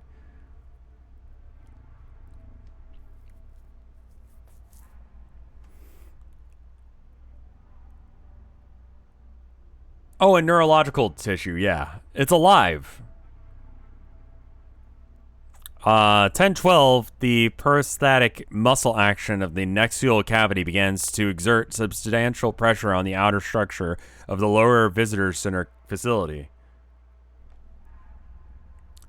At 10:15, the prime laboid junction, just west of Septum Falls geobiological flex feature flexes into an open position, releasing a torrent of lactogastric chymia into the dorsal... It's vomiting. It's vomiting now. It started coughing, but that wasn't working, so it started vomiting. That is likely a reaction to the Anodyne injection. So it had a reverse reaction to the drugs that it was being pumped with. At 10:16, The peristaltic spasms force the slurry through the caustic climia slurry through the nexial cavity and up through the lower and upper moisture crops towards the surface orifice. At 10:16, many guests attempting to flee the stalled elevator near the entry orifice attempted to climb out of the moisture crop, but ultimately unsuccessful due to the torrential rains caused from the surfaces. So it's just raining into the mouth of this thing, and it's the elevator's stuck, and so they try and climb out, but it's too slippery because it's raining too much. Due to the torrential rains, the surface becoming very slippery. Many end up falling back into the mall. Wonderful.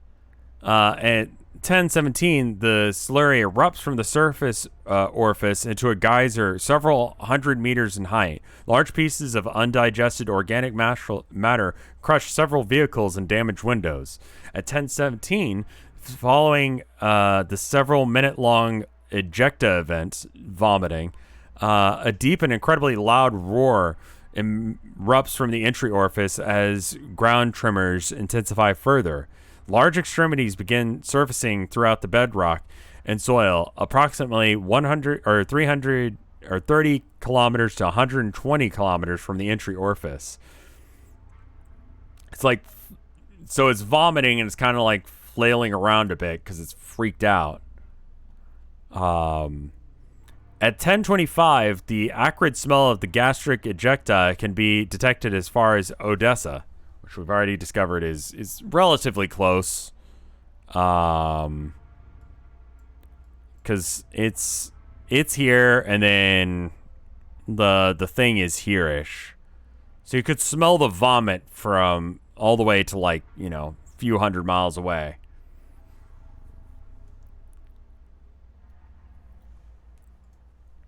Let's see. At 10:26, two park service vehicles and a tour vehicle containing park service employees and several guests attempt to ascend so they get in a car. They get into one of those cars that we saw last time, and they try and drive out. At 10:27, the peristaltic action crushes one of the tour vehicles and sucks the other two back into the nexial cavity and down into the digestive organ. These vehicles are presumed destroyed. They didn't find them. That's great.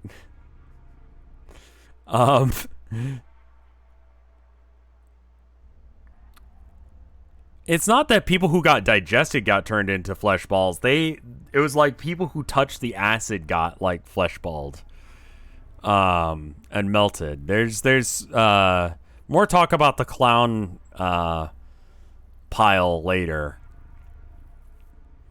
The Pentagon is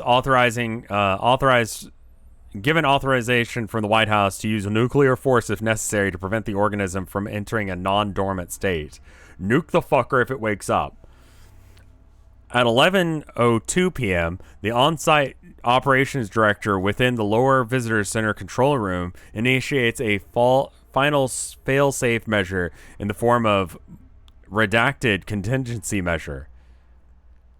That's always good to see in a government file.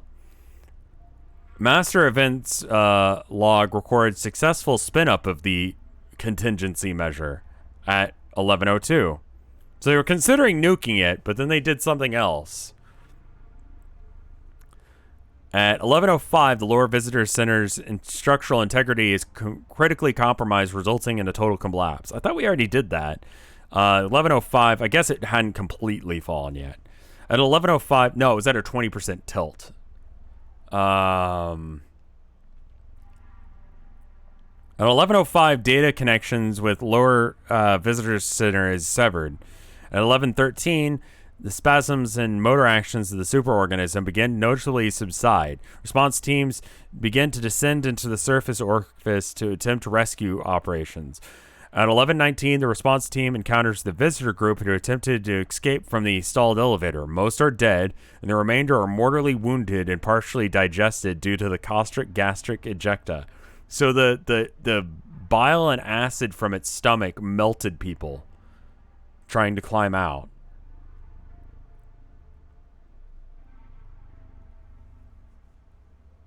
It needs to breathe, right? You can drown it. I mean, I guess you can drown it, but like they got a little water in its lungs and it freaked the fuck out.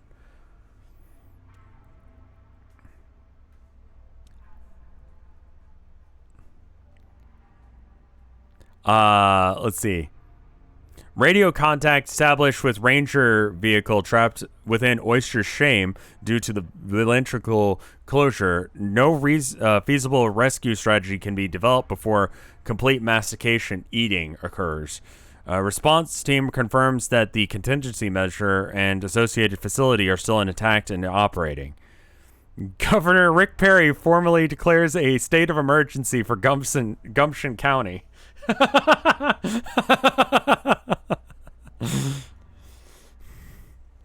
Rick Perry thinks there's a problem now. I mean, from the start of the disaster really started getting going at like 10. So he was like an hour late to the party. But, you know, that's reasonable. The White House was wanting to nuke it before Rick Perry even said, hey, we have a problem. Probably because the government, like the federal government, has a better handle on what the fuck is going on in Texas than Rick Perry does. That's accurate.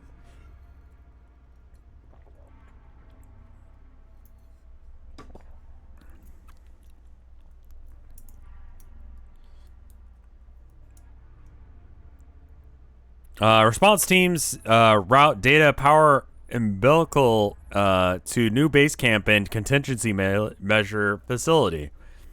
On July 5th, so we've changed day now because it's so early in the morning, at 12:35 a.m., 3 inner pit life forms are identified as having been injected into the surface. 15 visitors are injured and 7 are hunted by inner pit life forms during panicked evacuation of the surface resort. So while it's barfing things up, it starts barfing up the weird creatures that are in there, and they start hunting people down on the surface. The bugs are out. The bugs that they can't kill easily. 3 staff managed to kill the 3 large... Yeah, basically you can't use regular guns. You have to use the mining lasers to kill them. 12:41, they kill them. At 1 a.m., the National Guard helicopter begins delivering supplies and personnel to aid in the site containment. At 1:58, the field hospital is constructed to care for the wounded visitors and staff. 2:37, the initial damage survey report catastrophic destruction of the internal park infrastructure. Pit geobiology has dramatically changed in hazard level. No shit.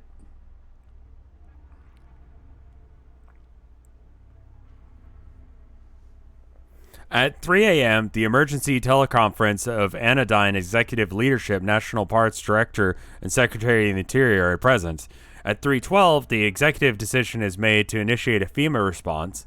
FEMA is whenever some bad weather stuff happens in the United States. FEMA is usually called in to help, like, I don't know, set up sandbags for hurricanes, or maybe help find people who are under like debris or whatever. So just as a reference point for what FEMA is for non-Americans. And assemble a task force for containing superorganisms. Media helicopters and vehicles begin to report the scope of the disaster at 4.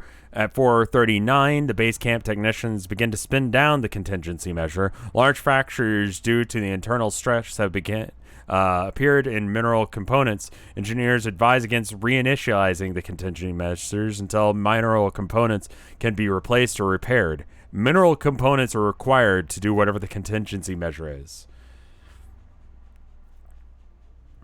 The Federal Emergency Management Agency. I've never seen them used for anything other than that. I don't know if they're mobilized for, like, if something got bombed. Were they involved? Like, did they show up for 9/11? Or is that, like... That seems like something they would do if that was in their purview.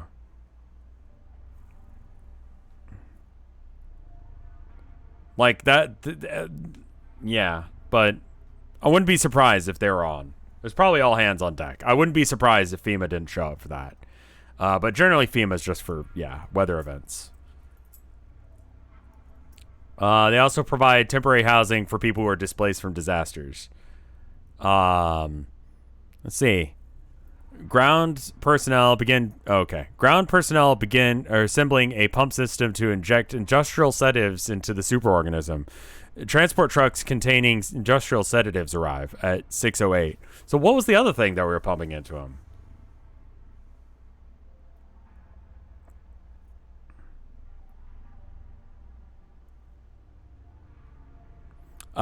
Several injured visitors inexplicably leave field hospitals and begin walking towards the emergency teleconference of the Anodyne shareholders. Happens at 9:45.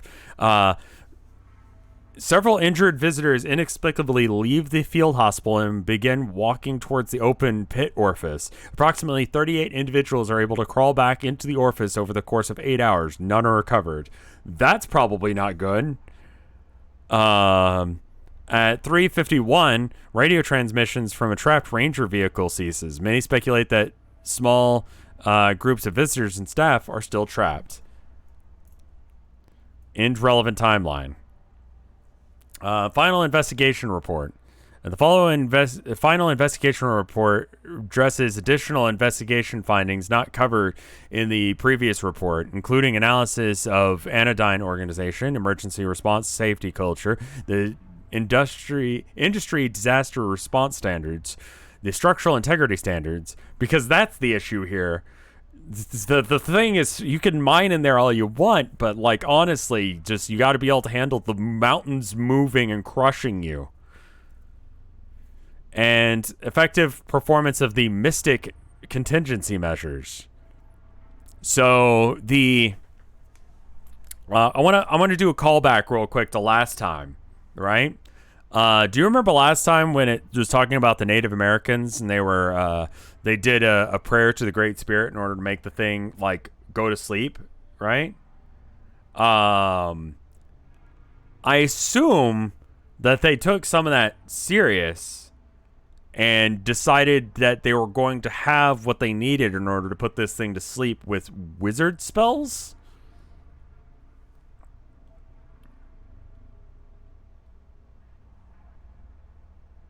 And it worked. If you remember, there was a chapel that was like inner faith. Yeah. Did the last stream mention a contingency measure facility was listed as spiritual or religious center? Yeah, I believe so.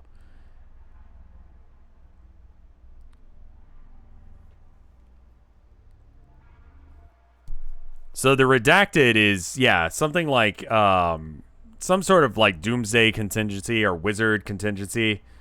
The contingency is literally start praying to, well, they had to use minerals, it said. Remember, they cracked the minerals at some point that they used for the contingency thing. So it's not just they're praying, they have some actual ritual that they're doing in order to get it to stop. And again, it worked. So this fucking demon cavern, they had to like pray over some crystals, and in doing so it broke some of them, I guess. The report highlighting the following technical findings. In-depth discussion appears in the interim report. The electrical distribution scheme for the interior operations, the Permian Basin superorganism, Permian, fuck it at this point, PBSNP, was modeled on a typical supply load grid layout often found in mines, with power provided by a gas-fired plant located within the surface support compound. Unlike typical mining power distribution networks, the power load was split within the facilities involving the tourism and natural preservation operations within the organism, and a split demand yields load fluctuating from 33k volts to 60k volts, depending on the range of the factors of the resource extracting output, visitor throughput, electrostatic barometric fluctuations within the organism, ambient blood pressure of the organism. That's an awful thing. This unorthodox load distribution scheme required a careful demand oversight that was subject to failure if operated outside the designated load specifications. Such a failure occurred on July 4th, 2007, when operators ceased increased electrical demand beyond the design load specifications by both expanding resource extraction operations while simultaneously increasing visitor throughput loads on trail infrastructure. So because they ran this thing late, they didn't have the extra power to make sure that both the visitors were comfy and also the mining could keep going. And they fucked up hard. Cross-section of the sand gullet and respiratory ridge. So here's the nexial cavage. You got the pumps here in order to keep the water out. And then the water started going in. Hydrochloric corrosion is common in geobiological resource extraction, where naturally occurring hydrochloric compounds react with steel equipment. Process variables that affect corrosion rates include the total caloric content of the enzymes, secretions, and flow. I believe this is a lung. Nominal water drainage level. So you want to make it stay below this, because if it starts going over that, it starts going into the bronchial. They kept the vine going after this. Yeah, that's an important thing to note. After this, as of 2009, they got they got a COVID relief thing. Twinkmaster. No, they're 100% aware that this thing is live when they're walking around in this. The walls are made out of flesh. The guy is talking about how much it bleeds when they dig into it, when they first find it. So yeah, no, they're aware. The stomach is in the picture. So if the stomach fills up, then it starts overflowing into the lungs. It's weird. Why are the lungs hooked up to the... Okay. And then I believe the visitor center is somewhere in the stomach, though. Because flesh bomb. You know what? Yeah, that's why.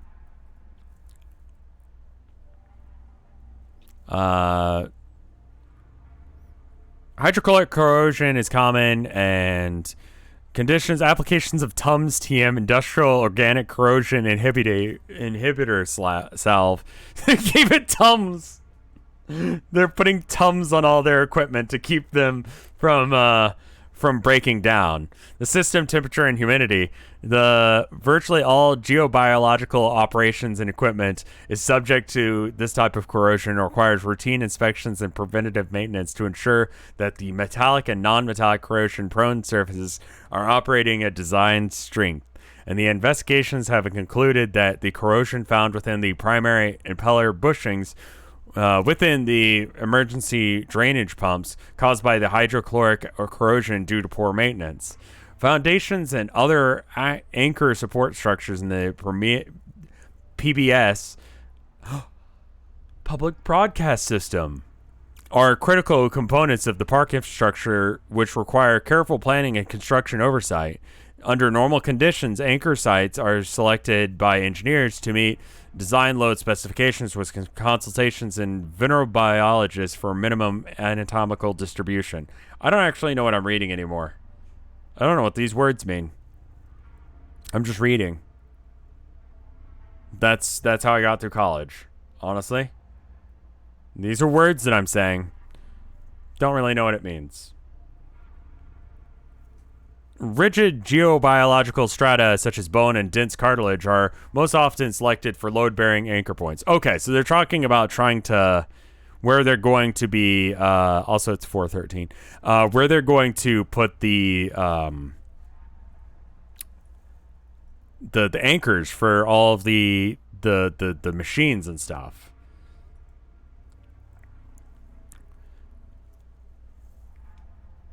Most often selected for load-bearing anchor points and relative stability and similarity to conventional load-bearing strata such as rocks. However, many locations within the PBS are primarily characterized by dense compositions of soft tissues requiring novel anchoring solutions. So it'd be better to set your anchors for your machines onto the bone structures, but a lot of the time you can't because of where you are. So you have to use load-bearing flesh. Soft tissues requiring novel anchoring solutions. Several anchors with primary entry tube utilize a cleat-based stent system, which engages the entry tube muscle walls. These forces are equalized by using circular tension trusses, which, when combined with vibration dampening actuators, form a rigid support assembly upon which fixed components such as an entry gantry may be fixed. Wow. Load-bearing flesh walls.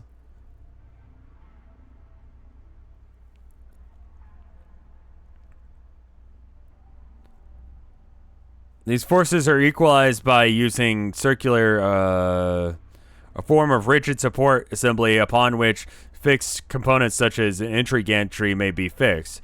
Perostatic action of the muscle tube has the potential to rotate the cleat sent frame up to 90 degrees, eliminating retaining capabilities of the frame.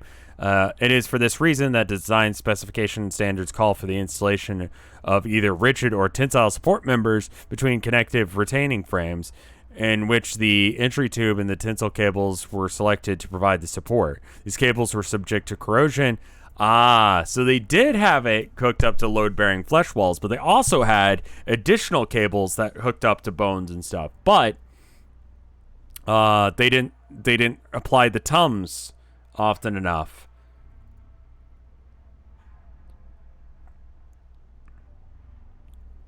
It is for this reason that the design specification called for an installation of either rigid or tensile support members between consecutive retaining frames in cases in which within the entry tube, tensile cables were selected to provide the support. No, it's just a rope? These cables are subject to corrosion and must be routinely inspected in order to ensure they meet minimum design load specifications. The investigation has concluded that the cables installed in the entry tube retaining frame systems were improperly maintained and failed due to corrosive weakening of cable members. Oh, there's more. So yeah, they've got this like... oh. Yeah, so it... Yeah, that's not good. This is what it looked like before, after. And this is the visitor center, I guess. So they came down the elevator here, and then it did that after the cough. So that's not great. Just do a quick scroll. Oh, there's a lot. Okay, that's the end of the document down there. All right. The elevator bends, I guess. The use of previously untested contingency measure by operators, while not the primary inciting incident of the disaster, is a prime contributor to the outstanding collateral damage. A network of sensor stations embedded throughout the PBS has acted as a distributed sensory system intended by park planners to provide a method for observing large-scale changes in the organism condition. As an experimental contingency measure, each station was outfitted with a mechanism capable of injecting 15 liters of concentrated Anodyne solution. What is that? We need to figure that out.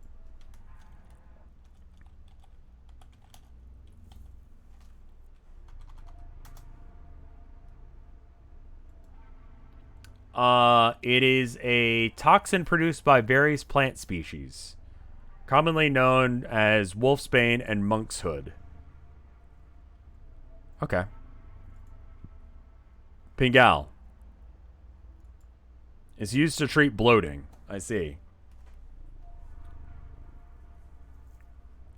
Oh, hey, Fred. How you doing? Have you read this before?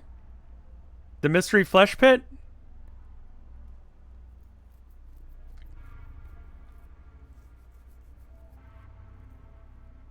I have. I read it on my stream. It's fucking great, isn't it?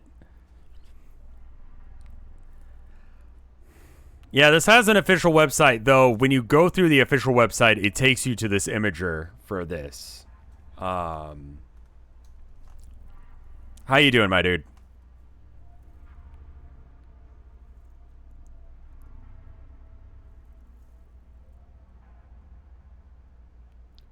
Yeah, I think it's going to take more than 2 streams to get through this. My throat's starting to give out on me, and we might not be able to do it tomorrow because of it. It loves me some flesh pit, dude. It's an acute toxin for... Oh, I could have waited like 1 sentence to find that out. Large mammals known as whales were chosen as the theoretical effectiveness on key muscle groups within the organism.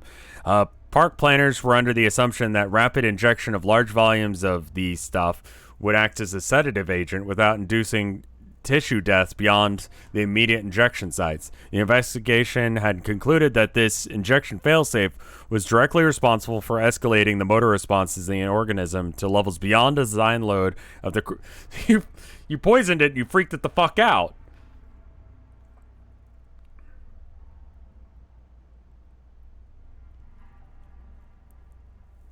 The contingency measure is hypothesized to function by utilizing a series of things which have been observed to affect the overall behavior of the PBS.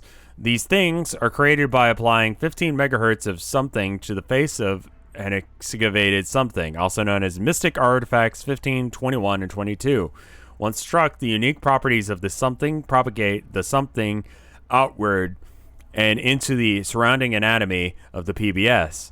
When placed upon a rapidly rotating turntable, the effect is multiplied and orienting, allowing a high degree of theoretical influence over the organism. If you spin some crystals around real fast, you can make it calm the fuck down.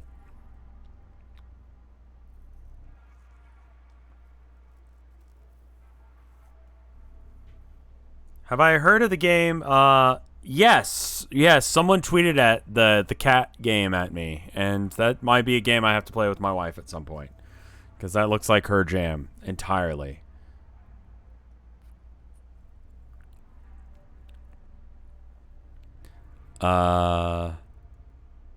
Tea is poisonous for cats.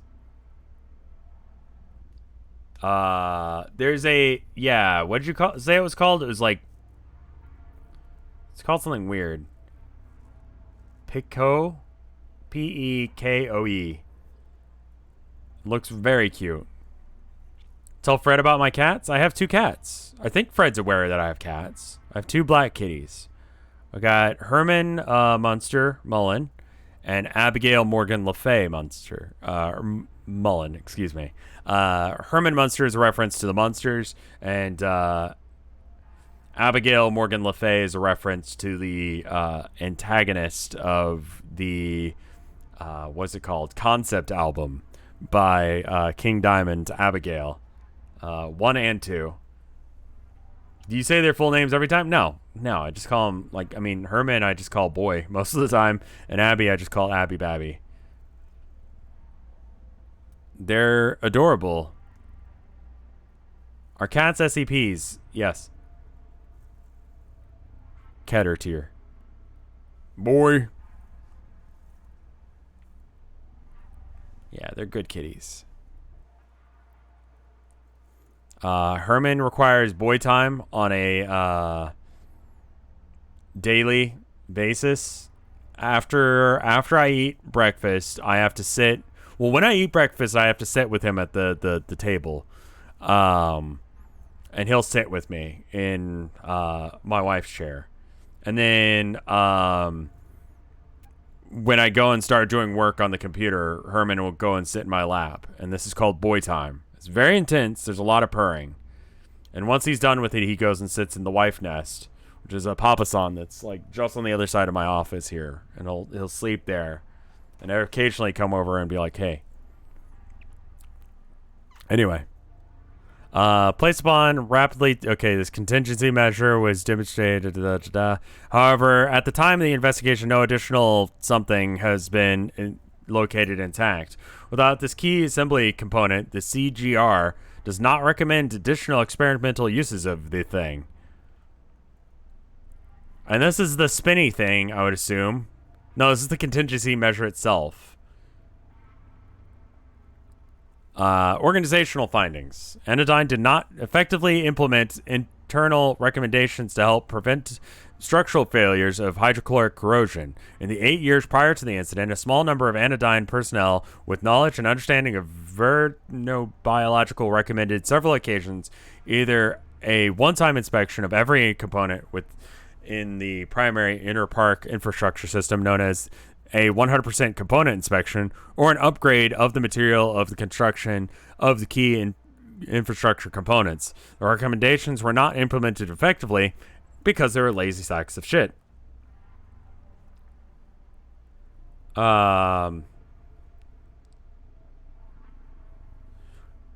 Many key structural and mechanical components remained in the service until failure on July 4th.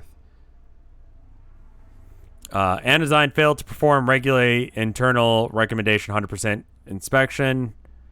A metallurgist released a formal report dated September 30th, 2004, nearly 3 years before the incident, titled Updated Inspection Strategies for Preventing Hydrochloric Corrosion Failures in Critical Systems. Sounds very specific. All right. You have a good one, Fred. Thank you for dropping by. The investigation has concluded that these recommendations were not properly implemented. The CGR identified several contributing causes of the July 5th, 2007 incident relating to the safety culture of Anodyne. Decision-making encourages continued operation of tourism and resource extraction operations despite hazardous working conditions. Oh no, they're not good to their employees. Reluctance among employees to use the Stop Work Authority. Their Stop Work Authority, recent safety culture surveys performed within the resource extraction sites indicated employees had become less willing to use their Stop Work Authority between 2003 and 2006. Substandard equipment maintenance practices. Those same surveys indicated that Anodyne employees saw an increase in problems in how internal operation infrastructure maintained equipment between 2003 and 2006. Honestly, this is the least realistic part of this. Like, this corporation is making hand over fist, and they're not treating their employees right. In Texas,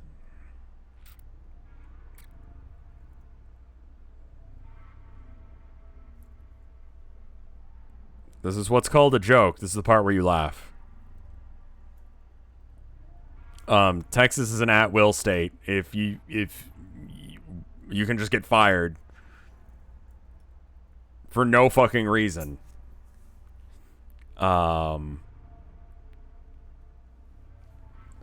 Anodyne did not effectively identify the incident command structure, and the damage did not meet OSHA standards.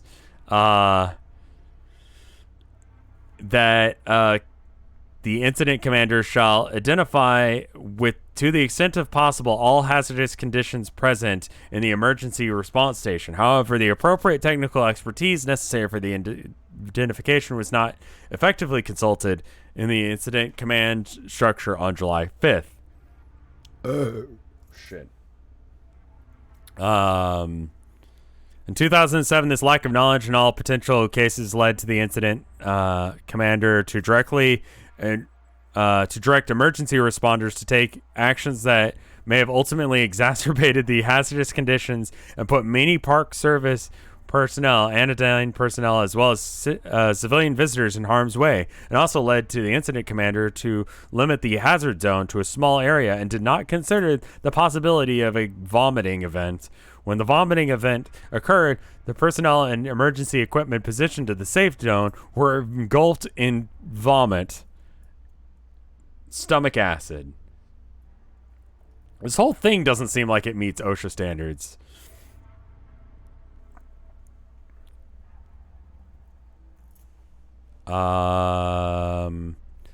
Recommendations. CGR, let's see. Safety recommendations, the stakeholders stood to benefit from decreased oversight while incurring financial loss for the safety oversight restriction placed. Consequently, the cultural attitude surrounding the tourism and resource extraction operations within the PBS led to severe underestimations of the capabilities of organization or organism, as well as capabilities of systems built designed to limit the hazards posed by the organism. People smelled the vomit from Odessa. Yeah, you're probably fucked if you're in the vomit safety zone.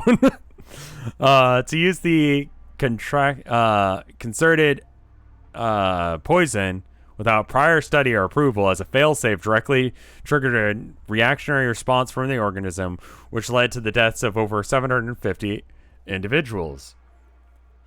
The use of the contingency measure, while effective at pacifying the organism, was similarly employed without prior substantial testing or approval. The lack of communication of Anodyne regarding specific theory, operations, or any existence of it, which essentially of which essential components are within the contingency measure, led directly to the unsafe high RPM operation, which fractured the mineral components of it.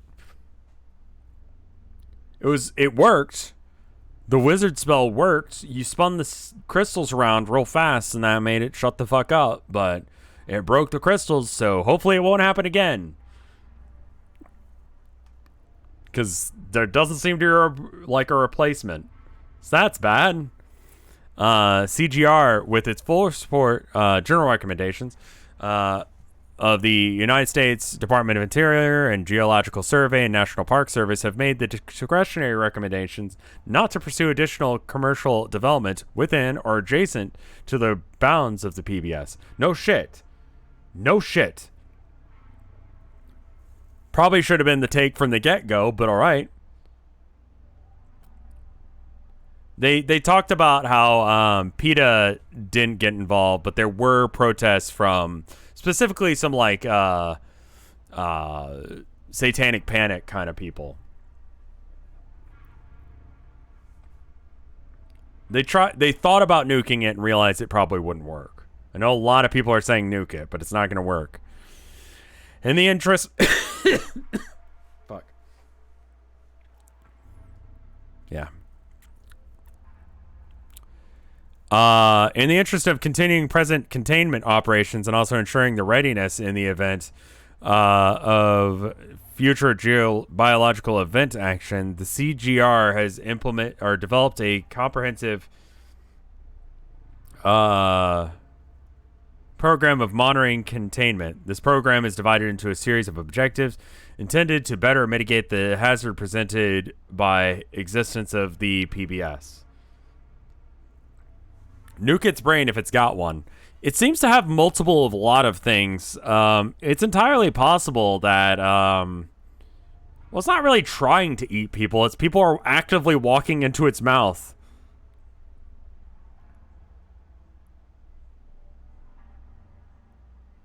So, you know,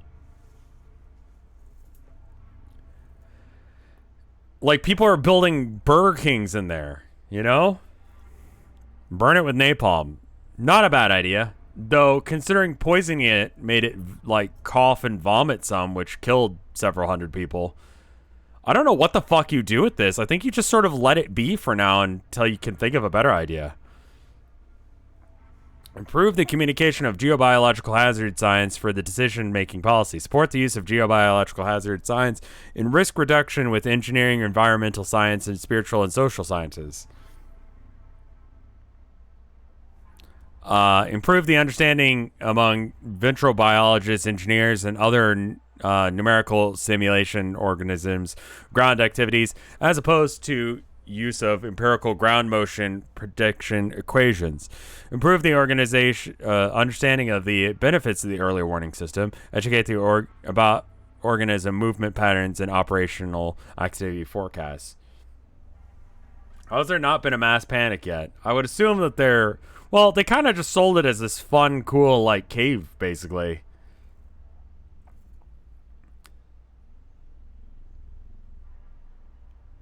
Advanced basic knowledge in geobiological action, event hazards, and inform actions to reduce the risk of the organism becoming non-dormant.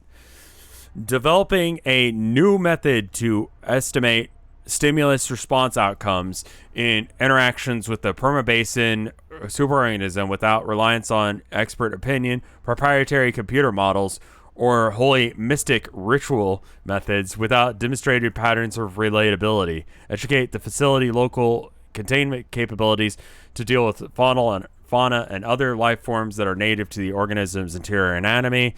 Develop methods for production and administration of appropriate sedative measures to chemically induce a comatose state of inactivity in the organism, where the absolute necessary for the personnel to descend into the organism. Develop methods to reduce the possibility of individuals being trapped. Establish a perimeter around the incident site to protect the health and safety of the public from additional fauna incursions or ejecta events. I mean, yeah, that's another problem. Like, let's say you do kill it. Like, then what? This giant fucking corpse. Like, its mouth is face up, or one of its mouths. A thorough plan for containment of the organism has been devised by a joint containment task force comprised by geobiologists, minerobiologists, seismologists, medical experts, engineers in various disciplines, land management specialists, ecclesiastical, the bringing in priests, personnel, as well as representatives of the private industry, and proposed containment procedures integrates a variety of strategies intended to prolong the dormancy of the PBS while simultaneously reducing the likelihood of future geobiological action events. We got to keep this thing the fuck asleep. This is a containment diagram.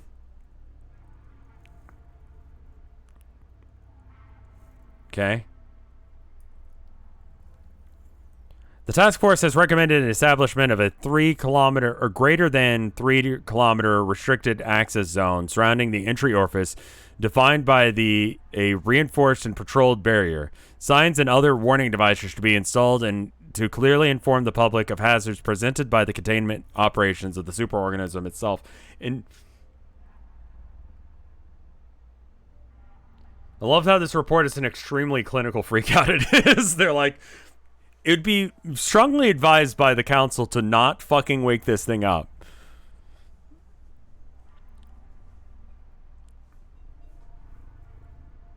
The recommended multi-strategy containment plan is as follows.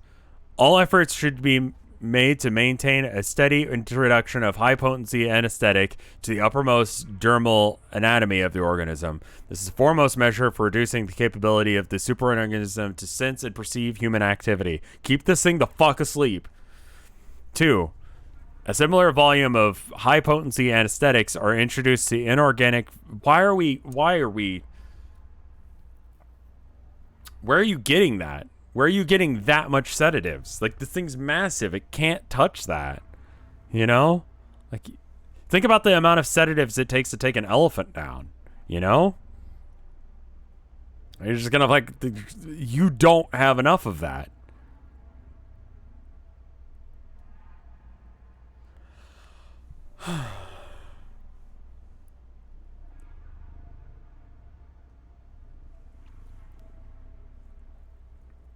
Similar high volume of high potency anesthetics and the introduction of inorganic phosphates directly into the muscles of the superorganism is an essential strategy designed to delay and fatigue the motor response of the organism.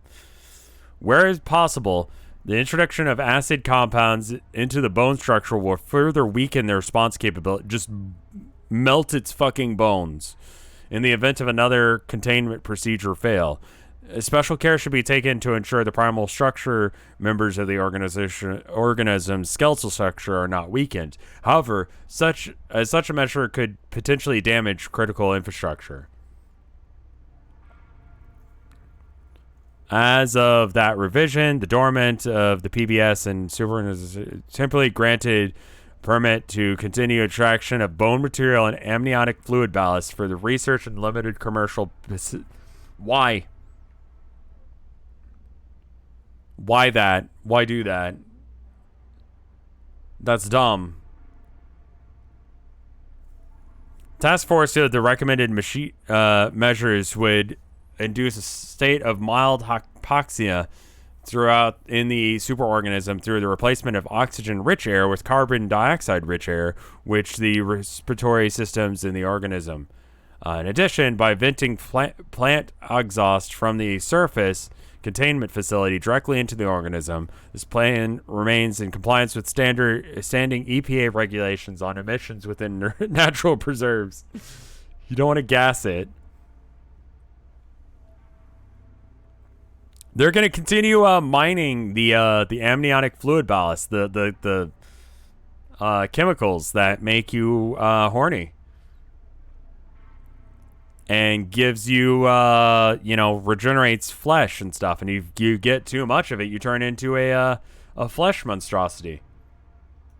So that's good. The extraction of the nutrient-rich material from the superorganism's gastric system is, in addition, preventative step recommended by the task force to weaken the response capabilities of the organism. In order to prevent a hunger response, the task force has recommended displacing a volume of nutrient-rich material with that of inert material such as gravel or rock. Just put some rocks in there. Starve it to death. Then it won't wake up.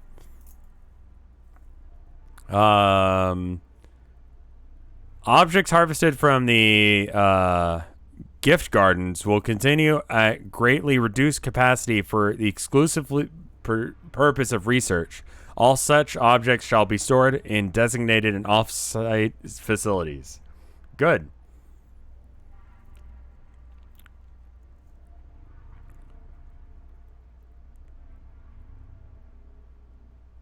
This is really dumb. Conclusion. CGR concludes its recommendations of this report by screaming incoherently into the void because we know nothing can stop the unending pace of capitalism to our own death. And report with broad activity or advocate for such programs which better aim to prepare physical as well as social and spiritual infrastructure for the inevitability of the PBS emerging from dormancy and becoming completely active and ambulatory. It's walking around. We should watch out for that. Let's hope it doesn't do that. The measures and methods described within these recommendations are temporary in their effectiveness and their representing the fullest extent of the human capacity to impact the PBS. The future studies and capabilities may yield greater degree of readiness in matters concerning the survivability of the societal encounter with an active and ambulatory the thing just getting up and moving. But it is unrealistic to believe that mankind will seriously be able to damage or eliminate such an organism. We just gotta watch out. Like, do these things to keep it asleep, because honestly, I don't think we can kill this, is what it just said. The inhabitants of the Western Hemisphere, within the U.S. and abroad, must come to understand the losses each and every one of us will face and how those will harm the quality of life we enjoy with this unique part of the world. Someday it'll get up and kill us all. That'll suck for everyone. Anyway, end of document.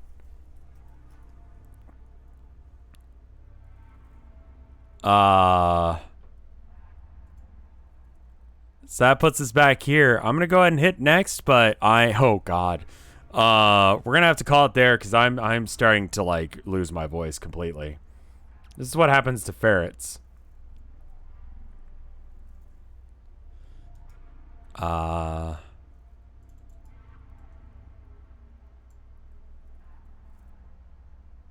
you going to play GeoBioguesser? I think we're in the lungs. Oh, fuck. We're in the cavity before the lungs. God damn it. Let me check and see if there's any art. And if there is, we'll check it. If there's not, we won't. There is no new art. I hope you guys enjoyed this. we're going to be back at it tomorrow with, fuck, I don't know. What did I say? I said things. I promised things, then I forgot them. I know I'm doing more, balloons. I think that was set for Friday. Did I say Friday on that one? March of the Mice tomorrow because it's the last Thursday of the month, Kappa. Yeah.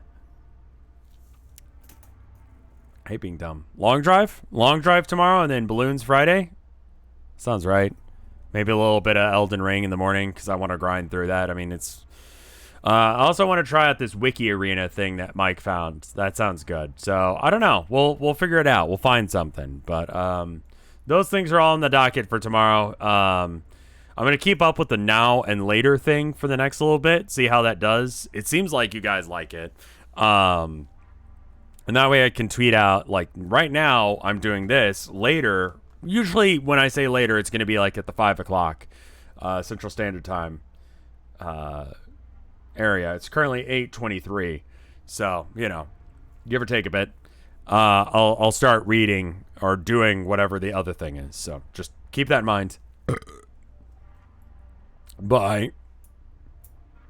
Brr.